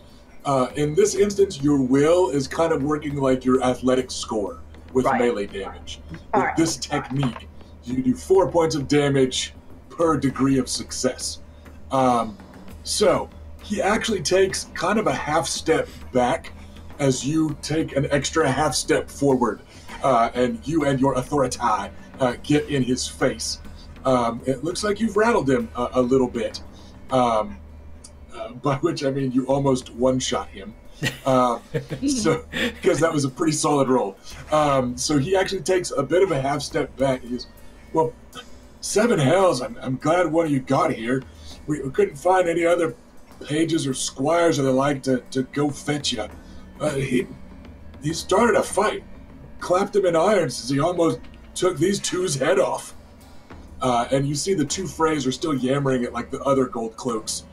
One of them holding, brandishing his bloody tooth, and just shrill to the point you almost can't make out what they're saying. So that's that. And his action in the first pass is going to be purely defensive. So 1 second as he attempts a maneuver that will replace his intrigue defense next round. One of the maneuvers you can opt for, you can make a will roll, and that changes your intrigue defense. So it's pretty handy for lower born people. And you see him kind of try to straighten up a little and recover his dignity as he answers with like, you almost took their head off. We're doing our job, my lady. And that's going to be our first pass. Pretty quick and pretty one-sided. So you are up again for the second pass. You got some information from him, but you were probably able to put most of that together without his help. That's true. Okay then. Next round. Convince. Okay. Give me a role play before your roll this time, because you might get a bonus. Don't I remember there being an option? Oh, it's consider. There it is. I see it now. Yeah, I don't think you're going to want to take an action on consider. You're able to kind of bully this guy so far pretty well. Well, you said he had something that indicated he was of higher rank than the other gold cloaks? Yeah, just a different trim on his cloak and a little bit fancier helmet, that sort of thing. Looks like a sergeant. Well, Sergeant, I appreciate the fact that you have chosen to enforce His Majesty's justice here in the line for the lists, and I appreciate your restraint. I'm trying to convince him. I'm not sure how I want to play that, but I just want him to listen.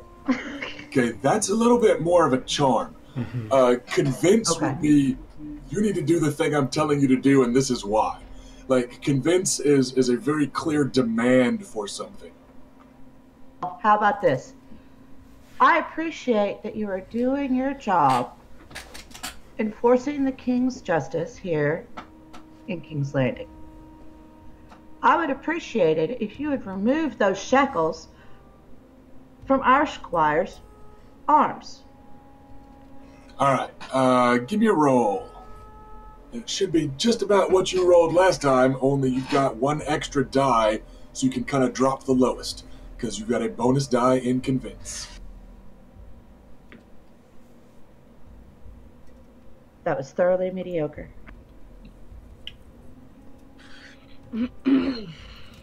15.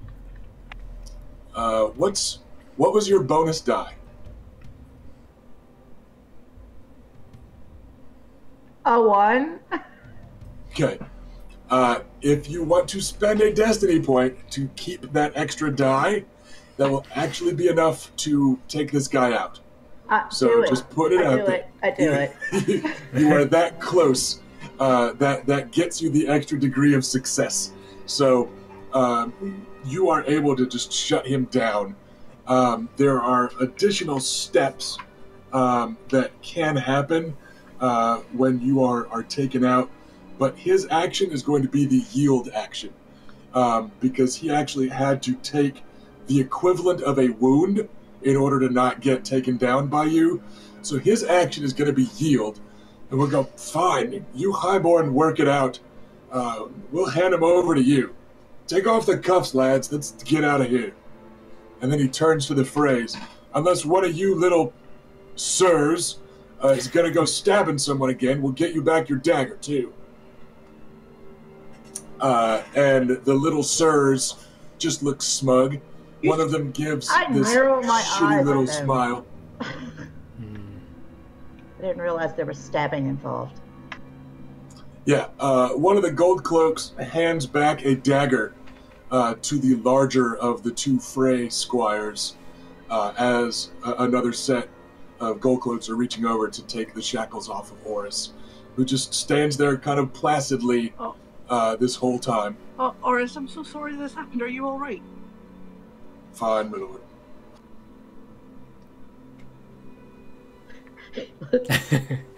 What? Wait. Gonna need a little bit more than that, Oris. What? That shouldn't have started a fight, my lords, my ladies. Sorry. Just got these fancy new clothes and I've brought dishonor on the house and you lot. Shush. If Just Brawl's what got happened? dishonor on this house, we can. Like, they were probably asking for it. Like, did they start something? What did they say to you? They was in line behind me, signing up their uncle or something for the list, and one of them said, "Fancy new clothes. Looks like a squire for them butchers of House Nymerian." And his voice goes all like high-pitched and sing-songy, and the little rat-faced one looks indignant for a moment. He goes, and then the other one says, "Oi, you!" And he gives me a shove. And he says, "Which one you squire for? The sluts, the cripple, or..." And then Oris just goes quiet. Well, you know what? You were defending our honor, and, well, there's nothing wrong with that, okay? So I punched him. Good job. Quite right. And then the little one punched me, so I punched him too. And then As the big should. one, and then the big one stuck me, so I hit him with the table. Well, that was crossing a line. Bringing a knife to a fist fight is not good. That's Yeah. dishonorable. The I'm looking right at him when I'm saying that. they start to slink away in the wake of the gold cloaks, like try to like muster up their dignity after having lost a 2-on-1 fight. But they're kind of slinking away, almost using the gold cloaks as cover, like to block line of sight. And yeah, you can see the squires and the knights back over at the table. They give Oris a dirty look, and one of the table legs is broken, so there's an extra squire over there, like holding up the table now. Oh, no. Oris, I'm proud of you. You know what? So am I.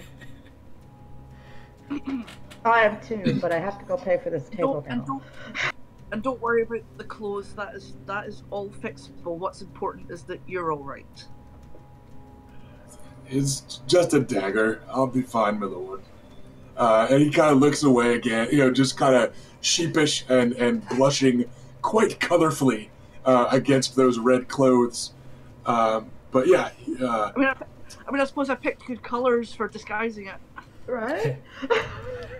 I like to get the attention of the Freys as they walk off. Yeah, you are socially nimble enough that you can glide through the crowd and kind of cut them off. So go ahead, Luke. Excuse me, good sirs. Eh? They turn around and give you a gross little boy lip-curling sneer. I place a hand on my short sword. What? Next time you have foul words to say about my house or me, I suggest you come to me. What? You know where to find me. You gonna stab a squire? Ah, big Dornishman, picking fights with squires. Ah! It'll be a short one. Blow it out your arse, you fucking cowards! Yes! And they just kind of sneer at you, like one of them's probably about to make a joke about it's a short one, but then they see that the rest of House Nymerian is looking their way, and like Adam is yelling and stuff, and They just do like mean little boy laughs as they run off. The sort. 12s and 13-year-olds are fucking sociopaths, and they keep that up. So yeah, they just look terribly pleased with themselves. The bigger of the two with his gleaming little piggy eyes, and they go running off. He throws his tooth at you before they vanish into the crowd. Like maybe it's like a Riverlands insult, who knows? But yeah, they look. Joke's on him, now he doesn't have his tooth. So we gotta remember to throw body parts at people. As an insult. I let off a loud laugh, and I turn around and re-approach the group.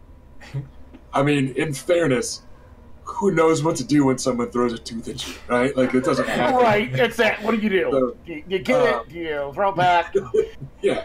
So, they go skittering off like little cockroaches, minus a tooth, which is weird because cockroaches don't have teeth, I think. Over at the tables, you're getting kind of dirty looks mostly from like the young squire whose job is now fucking table leg. Like this is how he's spending his afternoon before squiring at his first tourney ever, is holding up this table. And Oris just looks like sheepish about it all. Like he's still just like, kind of kicking himself. But that can basically be seen. If you want to toss them like a silver piece or two for the table, that would be more than enough. For the table. Yeah, I'm definitely going to do that, and kind of quietly just sort of, just very, very lightly touch Oris's arm and say, look, it's all right. Don't. If this is the worst thing that happens, then it's over with. It's fine. Right? To be clear, Oris has like blood on his trousers, right, from the stab wound. Yeah, it looked like it kind of caught him on the hip, kind of between the pants and the top. So clothing itself is not torn. There's just a little bit of blood going down the black pants. And that's what he looks worried about. Like as you guys are walking away and he's out of the cuffs, he's kind of like trying to like swipe at it a little and just lets out. We'll get it back. We'll get you back to the pavilions, and we'll get them in soak. I pat him on the back. Well, actually, this is good news. He gives you an open, trusting, naive look. Oris here is now a woman flowered. Oh, look! God. Wow. I pat him on the back and grin, and then proceed where I was going. He hits you with a table. He lets out actually like a great big belly laugh at that, and it just shakes his head and kind of ruefully grins as you all make your way back to the pavilion. It is fairly easy to get him cleaned up. He takes a bit of convincing still that he's not like in trouble or shameful or an oaf or whatever. He just looks kind of down on himself for like the first time he went off and did an errand for you guys on his own in fancy clothes. He picked a fight with one of the preeminent houses of the Riverlands and got blood on his clothes. So he's a little down on himself, but it's easy enough for you guys to nip that in the bud instead of letting him wallow in it. Adam's definitely going to make a massive fuss of him, basically. Like, yeah, and like, Oris is... He was kind of under our watch, and yeah. Oris is completely unconcerned with the actual stab itself.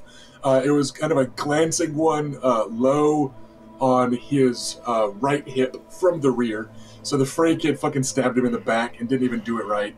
But he's just like, oh, it's just a dagger, my lord. And he'll, so it's easy to, getting him bandaged up is no big deal. He did not take an injury or a wound from it. He has more hit points than that. And if he had taken an injury or wound, he might have killed somebody because he has Berserker. So he's fine. Everything's fine. Everything's fine. So, Yes. Other than cleaning them up in the abstract, recovering enough armor and getting horses ready and all that, does anyone have any specific plans before we start this nighttime hunt? Nope. I'll just tell Oris that all the squires in the line definitely know who he is now, and that he can take 2-on-1 without a problem. So you definitely made a name for yourself, and that's a good thing. People know who you are. He blushes again at that and kind of sheepishly smiles. He's like, Sir Will never said so. It'd be a good thing, me folk knowing who I am, but... Yeah. And he just kind of laughs nervously. Because, remember, he doesn't completely know why Sir Will has been so cagey. He sits up a little bit straighter, that sort of thing. With that, we are going to do another cinematic jump cut to leaving the pavilion grounds later that night with your small convoy, all a horse, nominally. Is Adam going to be able to be talked into riding on a horse or a mule or something? That's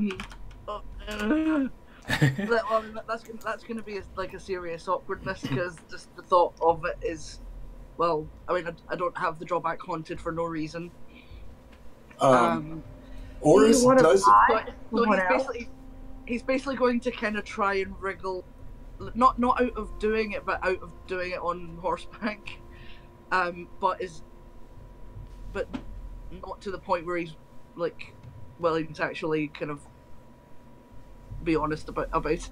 Just he'll make excuses like, "Oh, I don't have a," or as a reminder, Oris and or Sir Will of the Bells, they do have this mule Argilac that you could ride.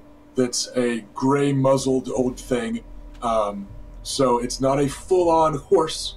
That might be a little bit slower to the ground.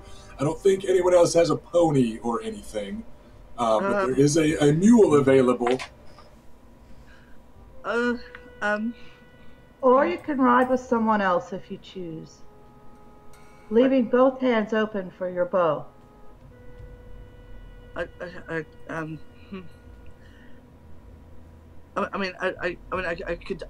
could follow on foot. I mean, maybe. Forgive me, brother, but you're not the fastest on foot. No, I know.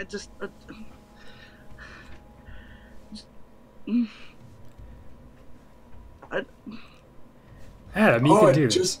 just want to give Adam a hug. I do. But instead, are his sisters going to force the issue? I'm not going to force it. No, Adam. If you're not confident in coming with us, it'd be better to stay back. I'm confident. I can do things. You know what? Yes, I'll give me the mule. I'll be fine. All right. Oris will help. I told you he hasn't. The smallest member of the party to mount onto the smallest mount in the party, and you can ride on Argilac. The Sir Tigor or Lord Tigor Will has a lean courser that probably has some sandsteed blood, but he's opted for a more robust warhorse for himself while traveling here in the north. Sir Jorah's Landseer has an ancient Roundsea, looks about as old as he is, and it's all gray around the muzzle also. And then your young Orton Lugas is riding a spirited courser that he doesn't look terribly comfortable on. He's wearing well-oiled ringmail and has a sword on his hip that he keeps reaching down and checking on. You can tell that it's not like an everyday thing for him, but he's out here with you. Sir George Lancier is in old and battered splint mail, and the Will of Will is going lean, perhaps because it's nighttime raid type of thing, and he's in dark leather armors, or dark leathers. He's got a reversible cloak that he reverses as you leave the tourney ground. On the outside, it's that bright yellow with the serpent biting a heel of House Will, and he flips it, and it's a not quite black on the inside. And you make your way into the woods for a time. Everyone give me a survival roll. Yeah, I know. I hear your mad cackling. But go ahead, give me the roll, and this is going to potentially provide modifiers to the survival rolls of Tigor Will and Sir George Lancier up front.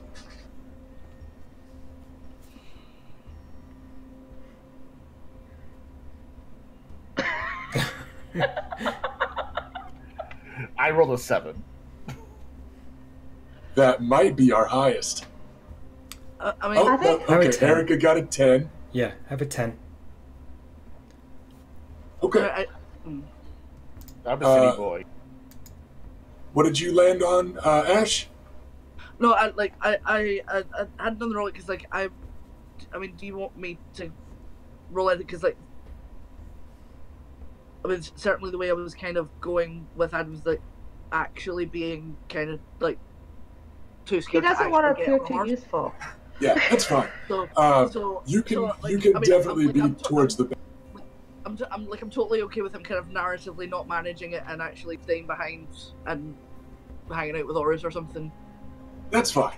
So you're Like Yeah. just have like I guess like I mean they'll bring him the mule and he'll kind of try and do a run up, but not like really not, but just give up basically. Like and my just leave. subtitle for the house words is "I do not sneak." yeah.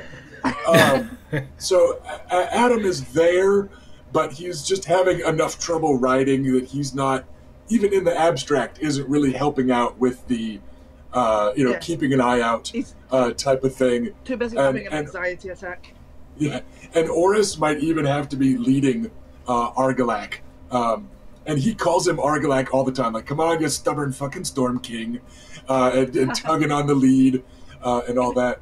Actually, that might actually be like something about like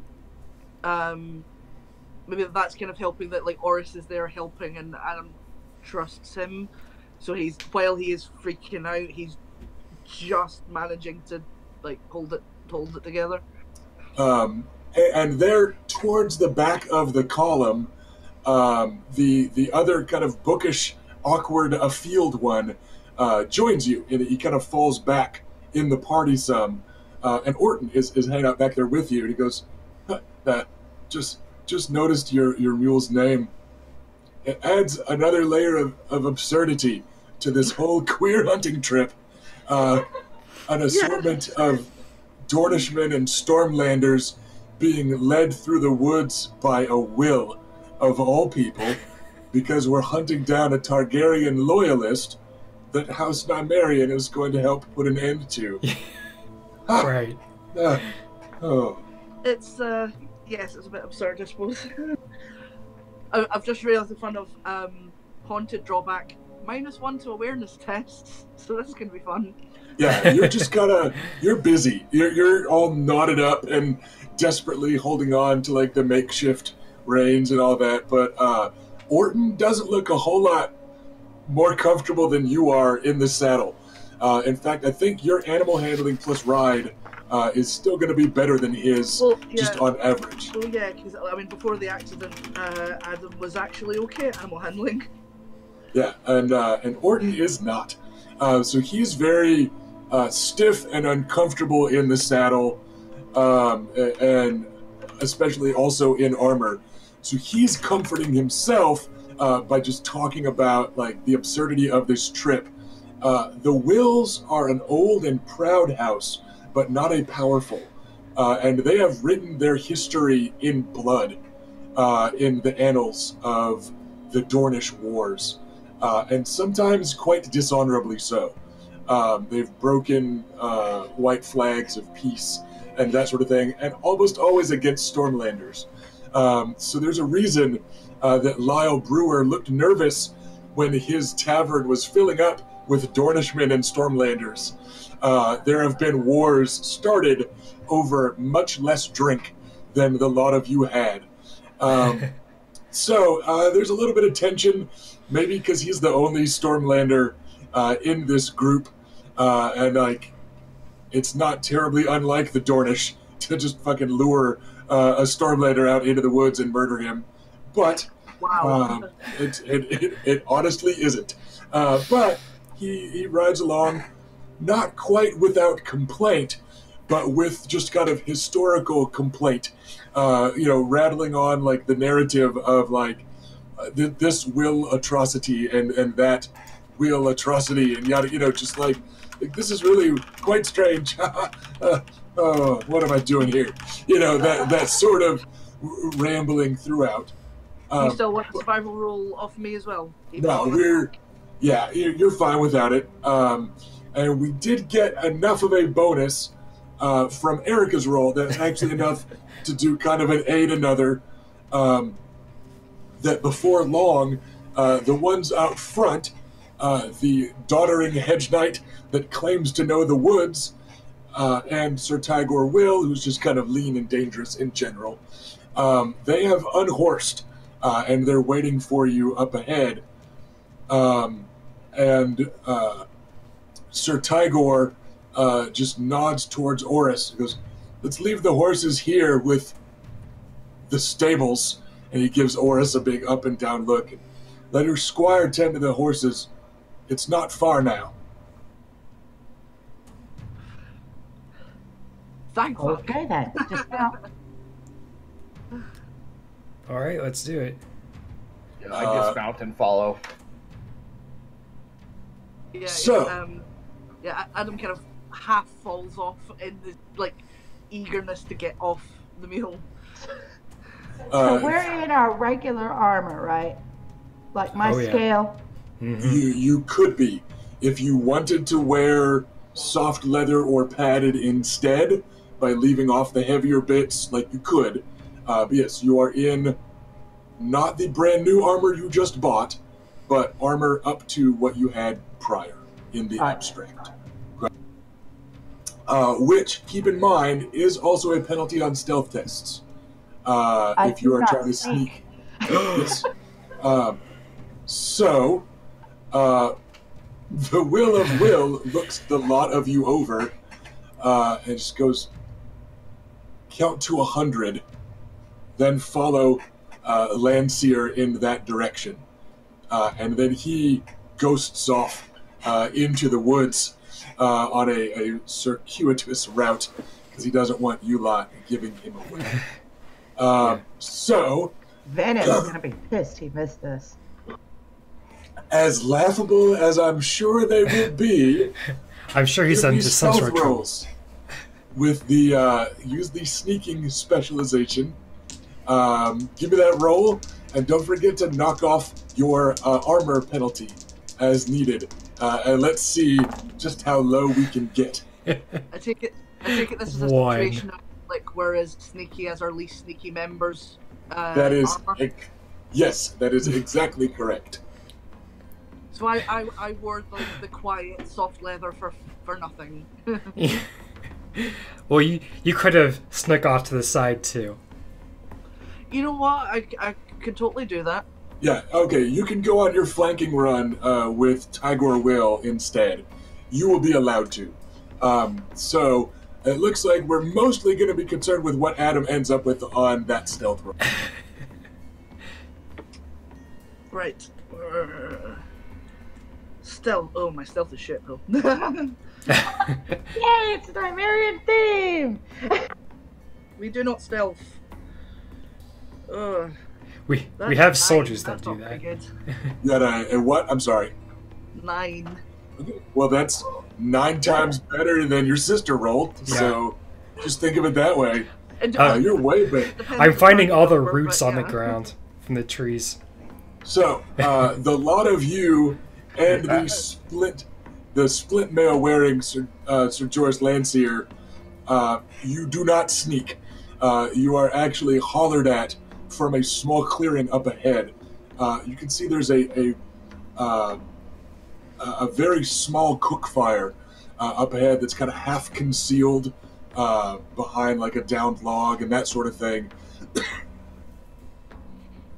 And just as you're able to kind of note that fire, you hear a challenge from up ahead in a booming voice that kind of reminds you of like the Master at Arms back home or Sir Adam.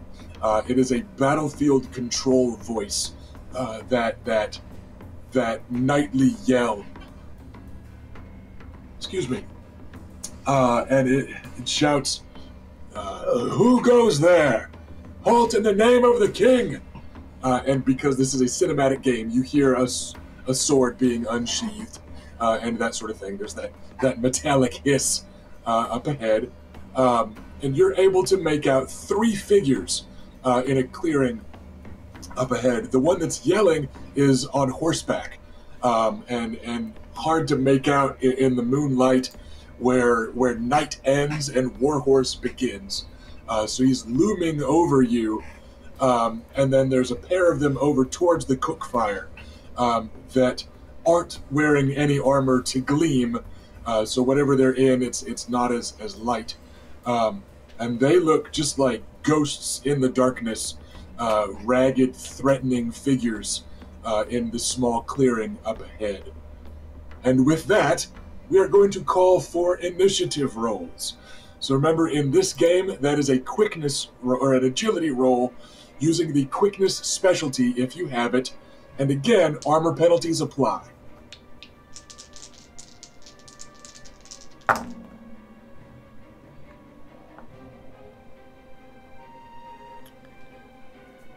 have an 8.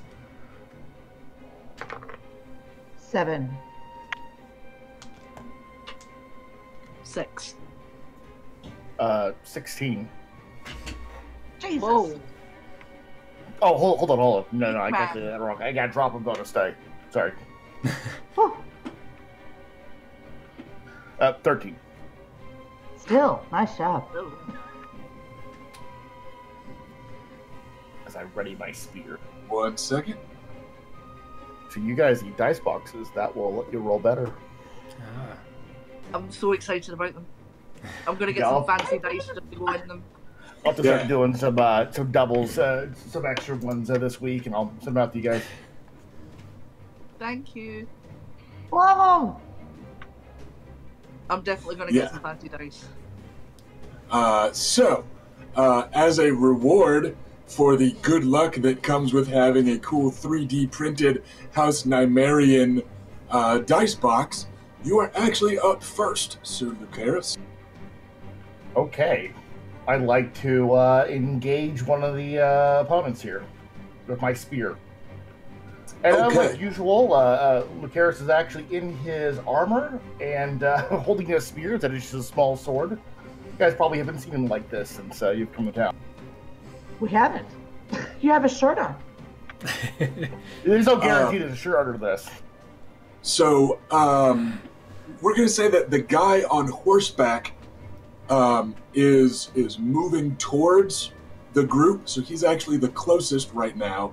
You could reach him and melee with him, or you could move up and like throw your spear at the brigands that are a little bit farther back.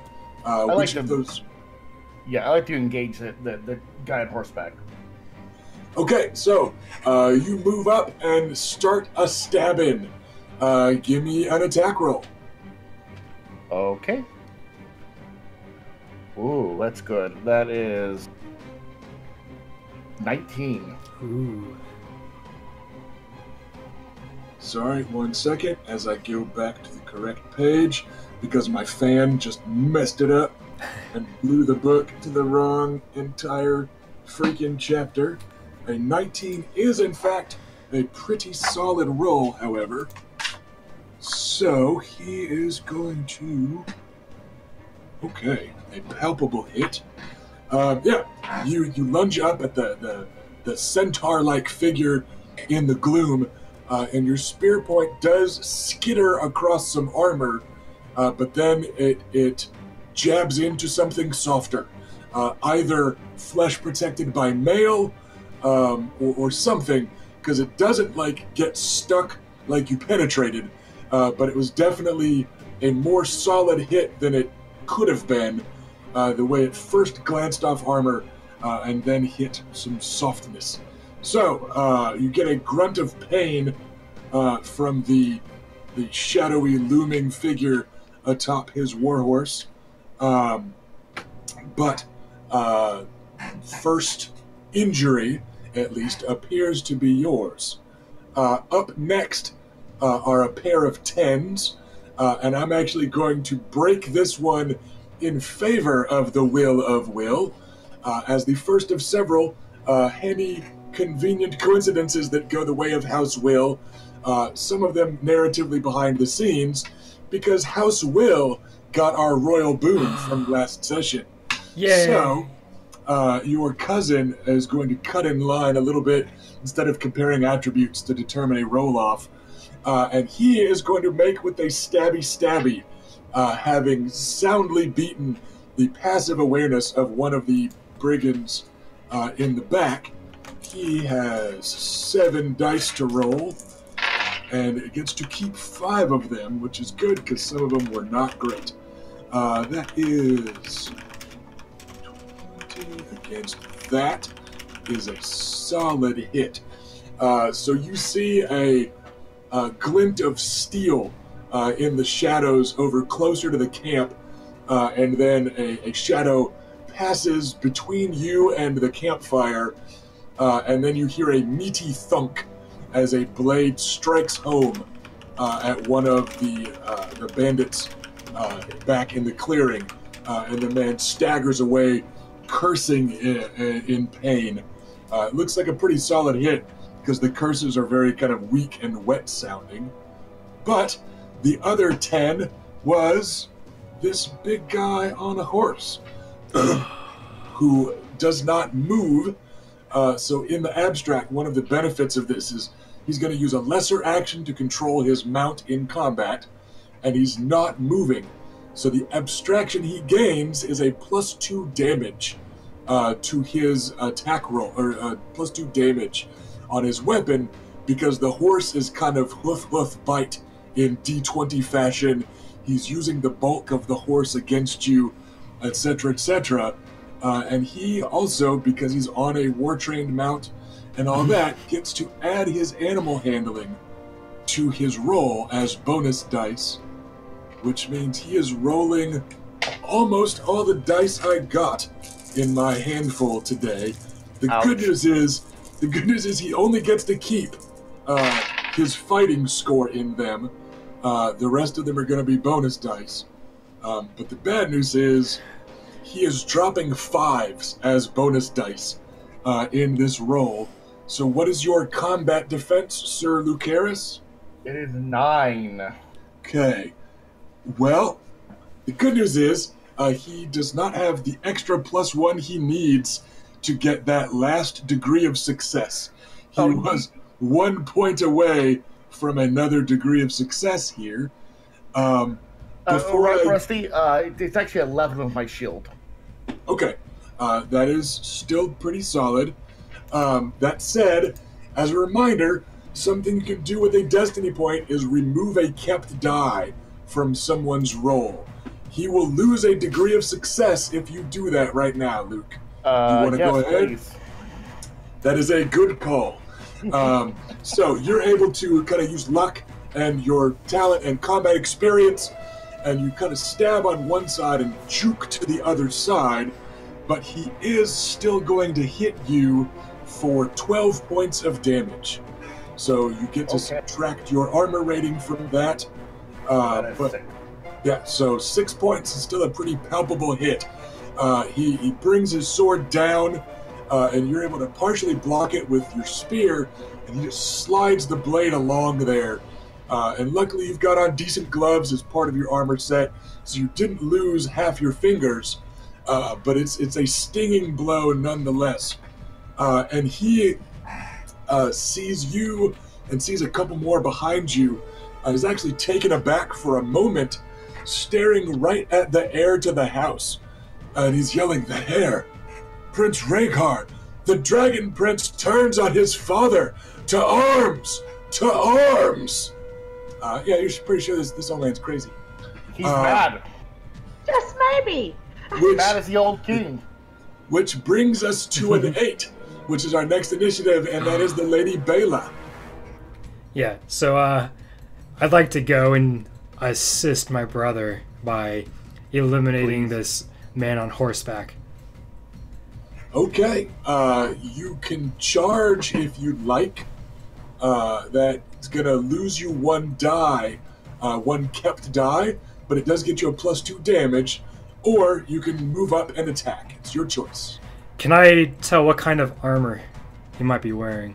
It's pretty bulky. It looks like it's some sort of plate. Oh. Ooh, that's a tough call then. Extra damage is helpful for stages, but I need to be able to actually stage it up as well. Yep. Yes, I'll charge, and we'll see how it goes. All right, so with the Valyrian Steel of Sunfire at the fore, Bela comes rushing out of the underbrush and gives the guy a stabbo. So sling those dice. You've got your fighting plus your spears, plus you get a bonus for the quality forging on that Valyrian steel.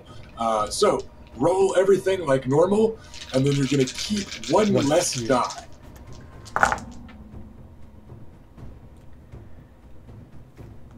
So I have a 16.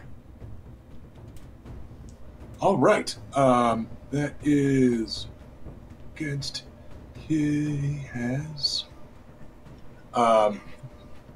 You are, just so you know, you are 1 point away from another degree of success. If you'd like to spend a destiny point to make this first charge something really special, the option is there. I only have one destiny point, and it's early in the combat. Okay. I have a lot of damage, and I have pierce, so I think I'm going to try my luck without it. There's no shame in trusting your Valyrian steel. Yes. So what is your base damage value? I mean, with the charge, etc., etc. So with the charge, I am base 7 damage, and I do have pierce 1. All right, so you're going to ignore 1 point of his armor, which he is not terribly happy about, and base damage 7. Okay. Unlike your brother's strike, this one does not initially skitter off of plate. You feel it bite into plate and sink in, and you've got to kind of twist and wrench to pull it free, and there's that scrape of Valyrian against inferior steel that just parts beneath it like butter. And glinting in the moonlight is the layered kind of Damascus pattern of Sunfire, your ancestral weapon, that does have red on it. So you have drawn blood with that. And he does not look very happy. So 1 second. What is your combat defense, Bela? It is a 9. Okay.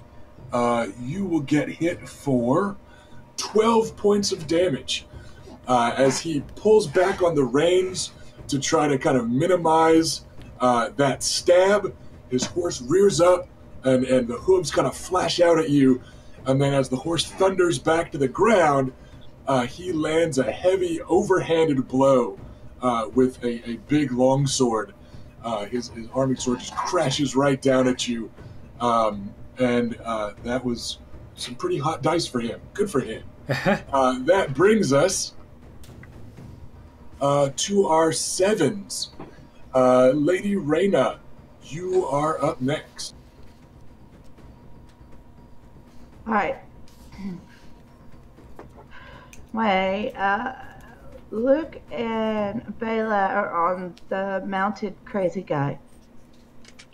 I will... Wait, which one? And then one of the other two was engaged by Lord Tigor. Your cousin, the Will of Will. Yes.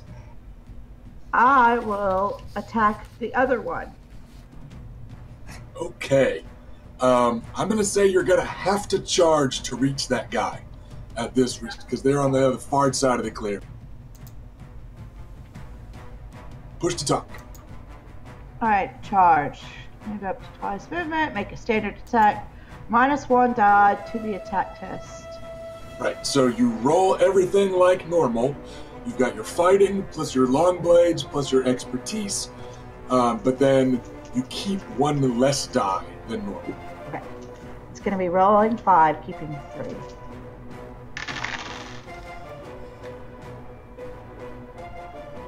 I'm dropping a 4 and a 1, just so you know. 16. Okay, and this is engaging the other brigand in the clearing? Correct. Not the one that's already here? Okay.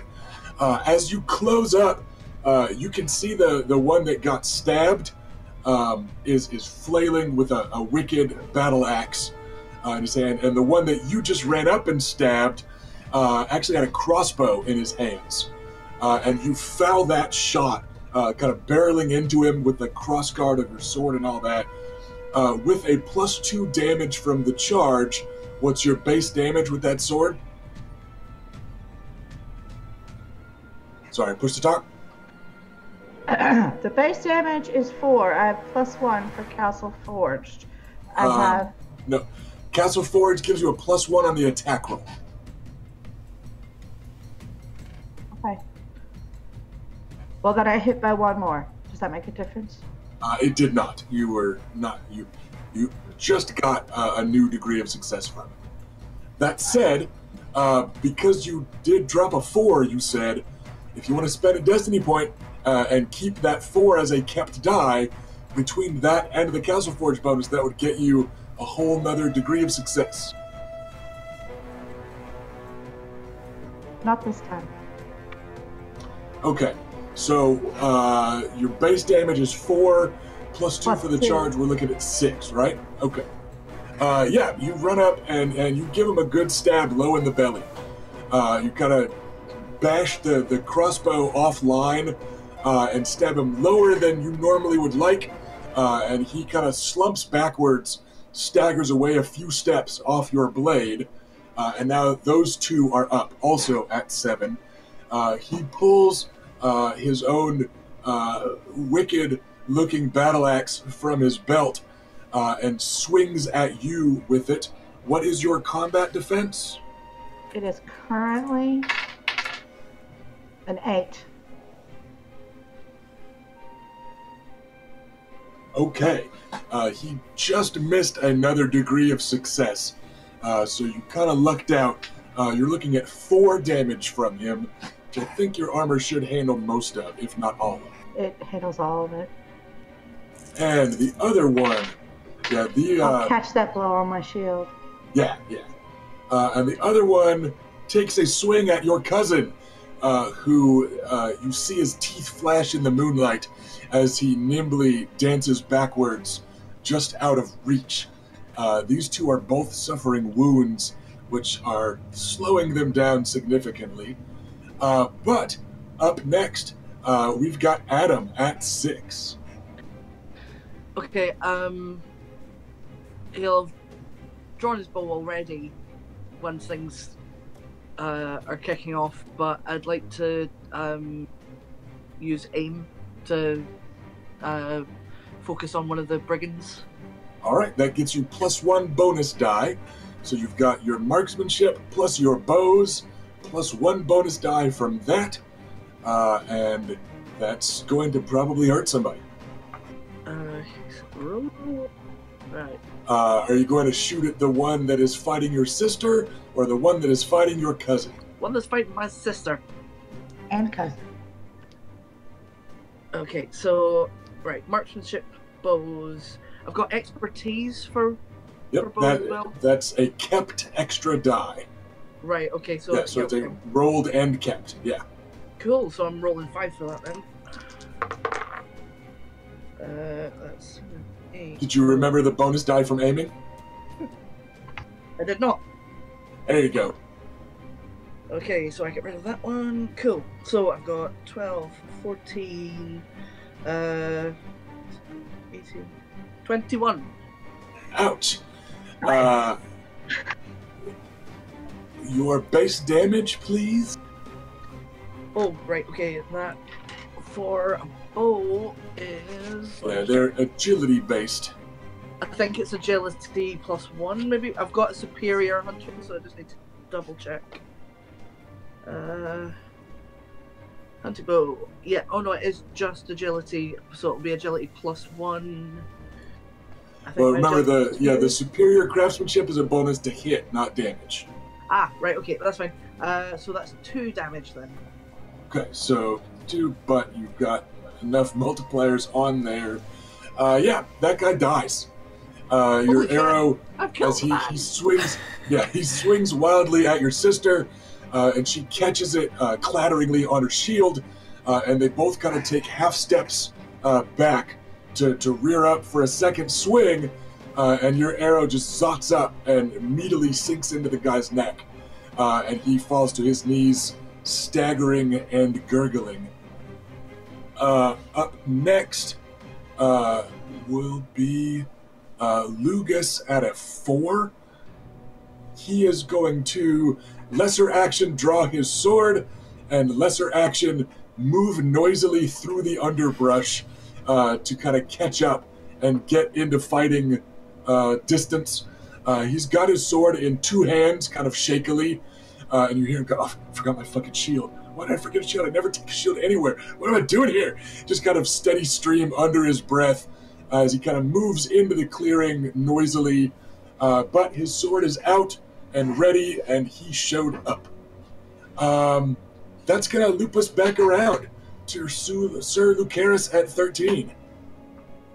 Okay, this guy hurt a lot, so I want to kill him. He's bleeding at least, and he's still raving as he's swinging these bone-jarring hits down at the pair of you.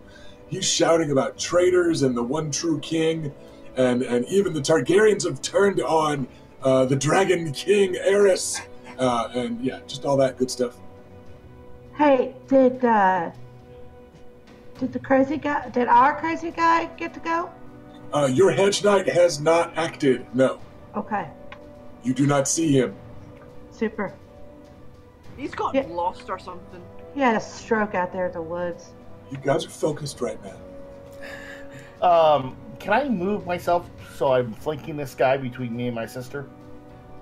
Well, You can. I mean, there's not really full D&D spread of 5-foot moves and all that good Right. stuff, but it is a good idea. So I will give you both +1s on your attack rolls. okay, then I'm going to return the attack and stab at him. All right, give me a roll.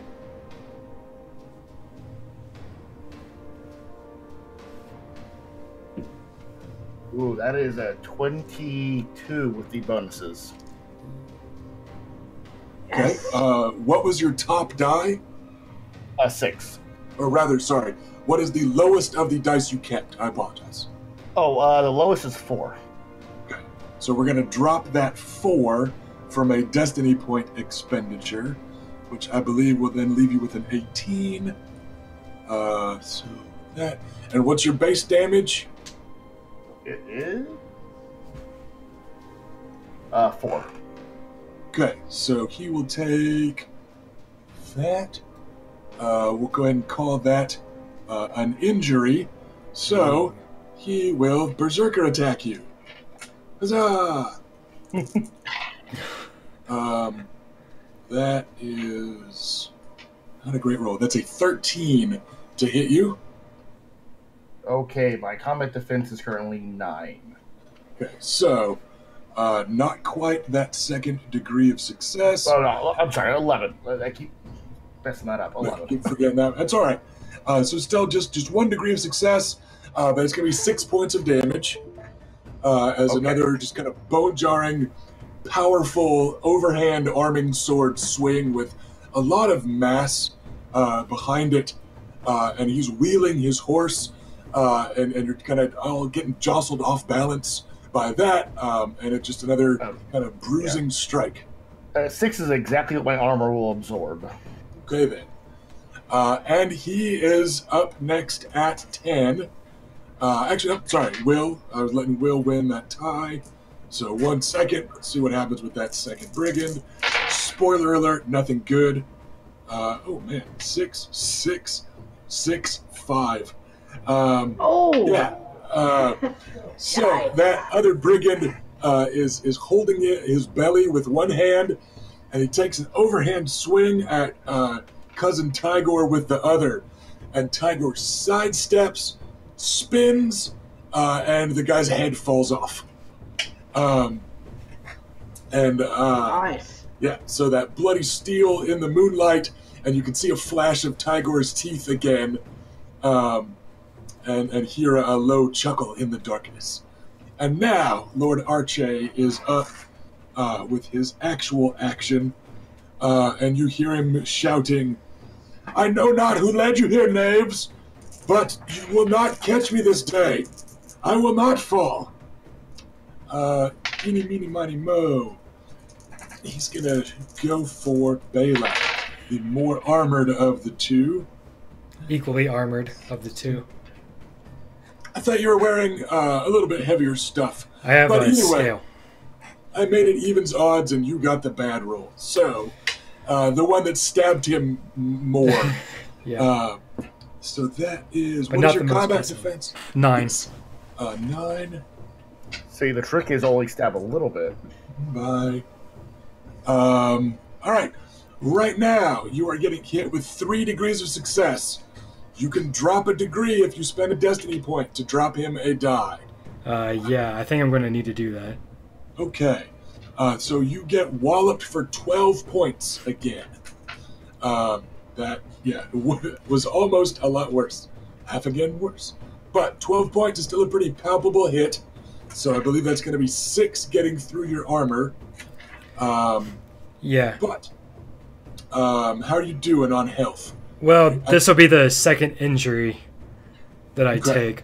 And I'll have 3 health remaining. Yeah.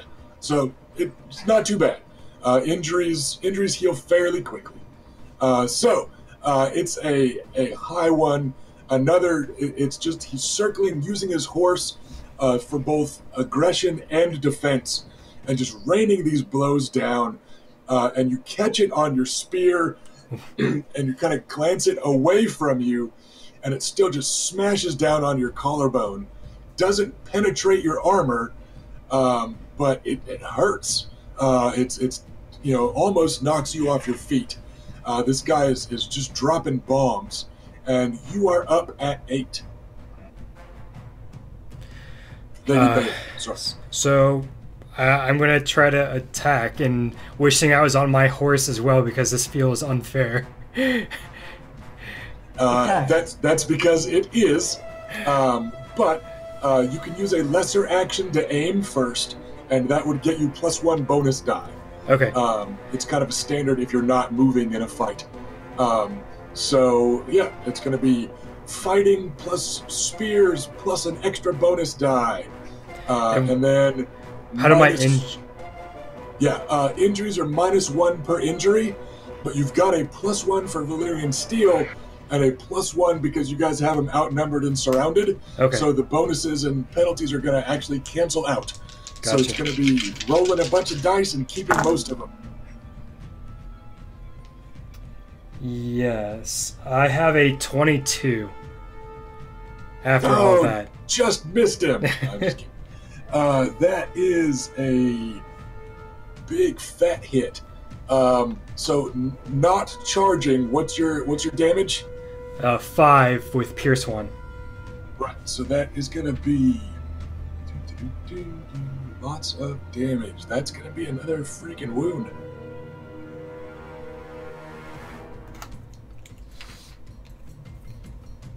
Yeah, that definitely, he's in take a wound and ignore all damage or fall territory.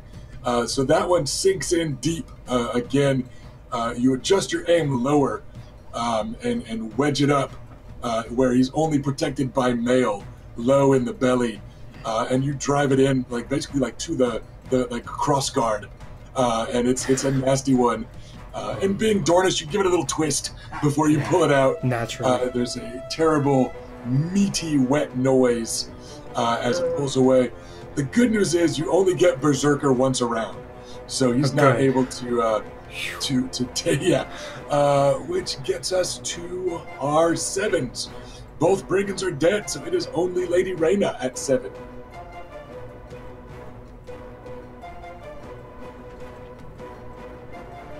Turn around and look at the other crazy knight,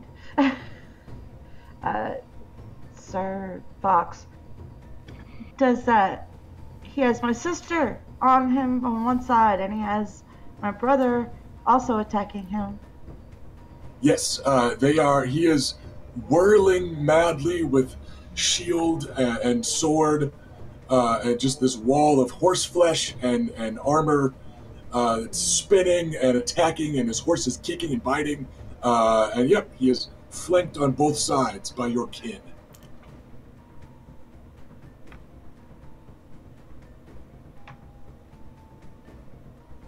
Is there room for me to get in there? Oh yeah, yeah. He's a big target. You can join in. Then I shall do so. I will sidle up next to him with our shield up and try to stab. Maybe Steve All can try right. to off his horse or something. I'm not certain. Is there some sort of dishonor associated with attacking the horse? Yeah, mostly. I thought so. Yeah, and he's also pretty bloody, so you might want to keep focusing your fire, just from an out of character perspective. All right then. This is just a regular attack. I don't have to drop any dice or anything. I mean, you can charge if you want to. If you want the extra damage, it's your call. No, that's okay. I will be rolling 5 and keeping 4. So you move up and give him the old stabby stabby.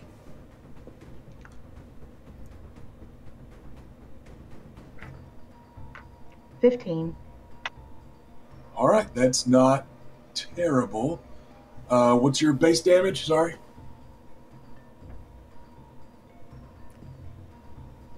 It is 4? 4. Okay. So with degrees of success, he's got a lot of armor though. Yeah, you run up and you're able to give him a pretty good swing. You guys don't really train on fighting people on horse, not on horse, very often. And you don't have a spear, whereas both of your siblings do. But you, as he's whirling away from you, you're able to get a stab in there. Doesn't penetrate his plate. It kind of slides off, but then it digs into his mail some. But feels like armor ate most of that one. And I believe we are down to Adam at 6. Right. So, quick question: are there penalties for cold shocks in the system? They are. What did you have in mind? I was thinking of trying to get at his eye holes. That's a little much. That would just be a descriptor of a successful shot. Okay. Really. So a headshot. But yeah. Still a little too, not really. Cinematically, you can sometimes use a cold shot to try to get somebody to drop something or whatever. Okay. But yeah, and for the most part, that sort of thing is just handled by the abstraction of a lot of degrees of success. Okay. Cool. Right. Well, I guess he's what's left, so I'm going to shoot at him. All right. You can aim again for a bonus die. Yeah. Yeah. Okay. So that's going to... That is 18. Nice. And damage is 2. 2. Base, correct? Okay. All right. The arrow sinks into his chest. There's this metallic clang as the arrowhead impacts square with his breastplate. It's up high in the chest, kind of collarbone-ish area. And the shock and impact of it, he leans heavily in the saddle, also away from the heavy overhand attack from your sister, Lady Reyna, and he reels in the saddle for a moment, and it looks like you got him. That's another wound, so he is there. And then we are down to initiative 4. And you know what? He's got fighting at 3. He's got a bonus die.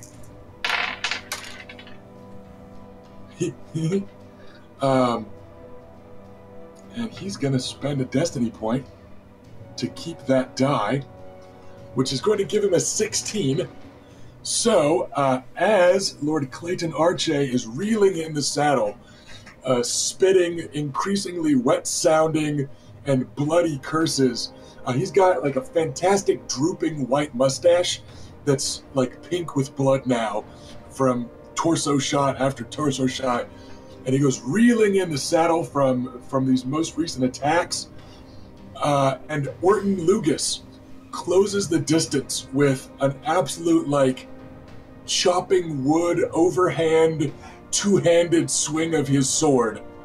Not a lot of finesse and training and stuff behind it, but he is technically Sir Orton Lugas, and a Lugas learns how to use some stuff, but with that destiny point expenditure, that's going to get him another degree of success, and he runs up and hacks square into Lord Clayton Arche's face.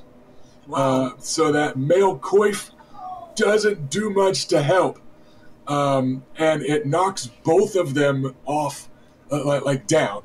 So Clayton Arche falls from the saddle, and tumbling in atop him in a tangle of awkwardly heavy mail and a sword stuck in a skull, is Orton Lugas, who is able to haul himself up to hands and knees and then vomit on the ruin of Clayton Arche's face, which is right underneath him.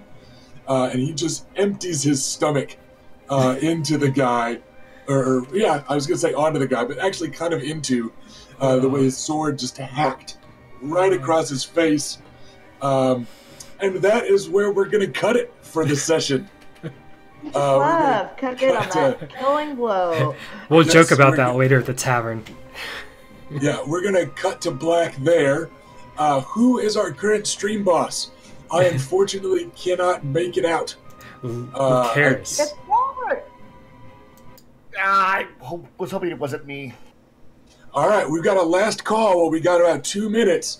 Somebody to throw me, please. Wants to last minute beat that stream boss, because I'm not going to let Robert pick House Nymerian to get this royal boon. So we'll see if anybody can trounce him. But if not, thank you for joining us, everyone. Robert and I are going to talk, because it can't be Nymerian that he gives that royal boon to. We'll figure something else out. I wasn't able to get into all the fallout of House Will, because we kind of wanted to take our time, but there are more good things coming to House Will from last episode's royal boon. We didn't forget about you, so we'll pick it up there. But thank you for joining us, everybody. I hope that everyone had a good time. I hope everybody decides to like and subscribe and drown us in bits and cheers and all that good stuff. We will see you in 2 weeks. Everybody enjoy watching the finale season of Game of Thrones later on tonight. I hope we got you in a good Westerosi mood. Hope everybody had fun. And we will see you in a couple weeks, everyone. Thanks for joining us, and I hope you had a good time. Bye. Bye.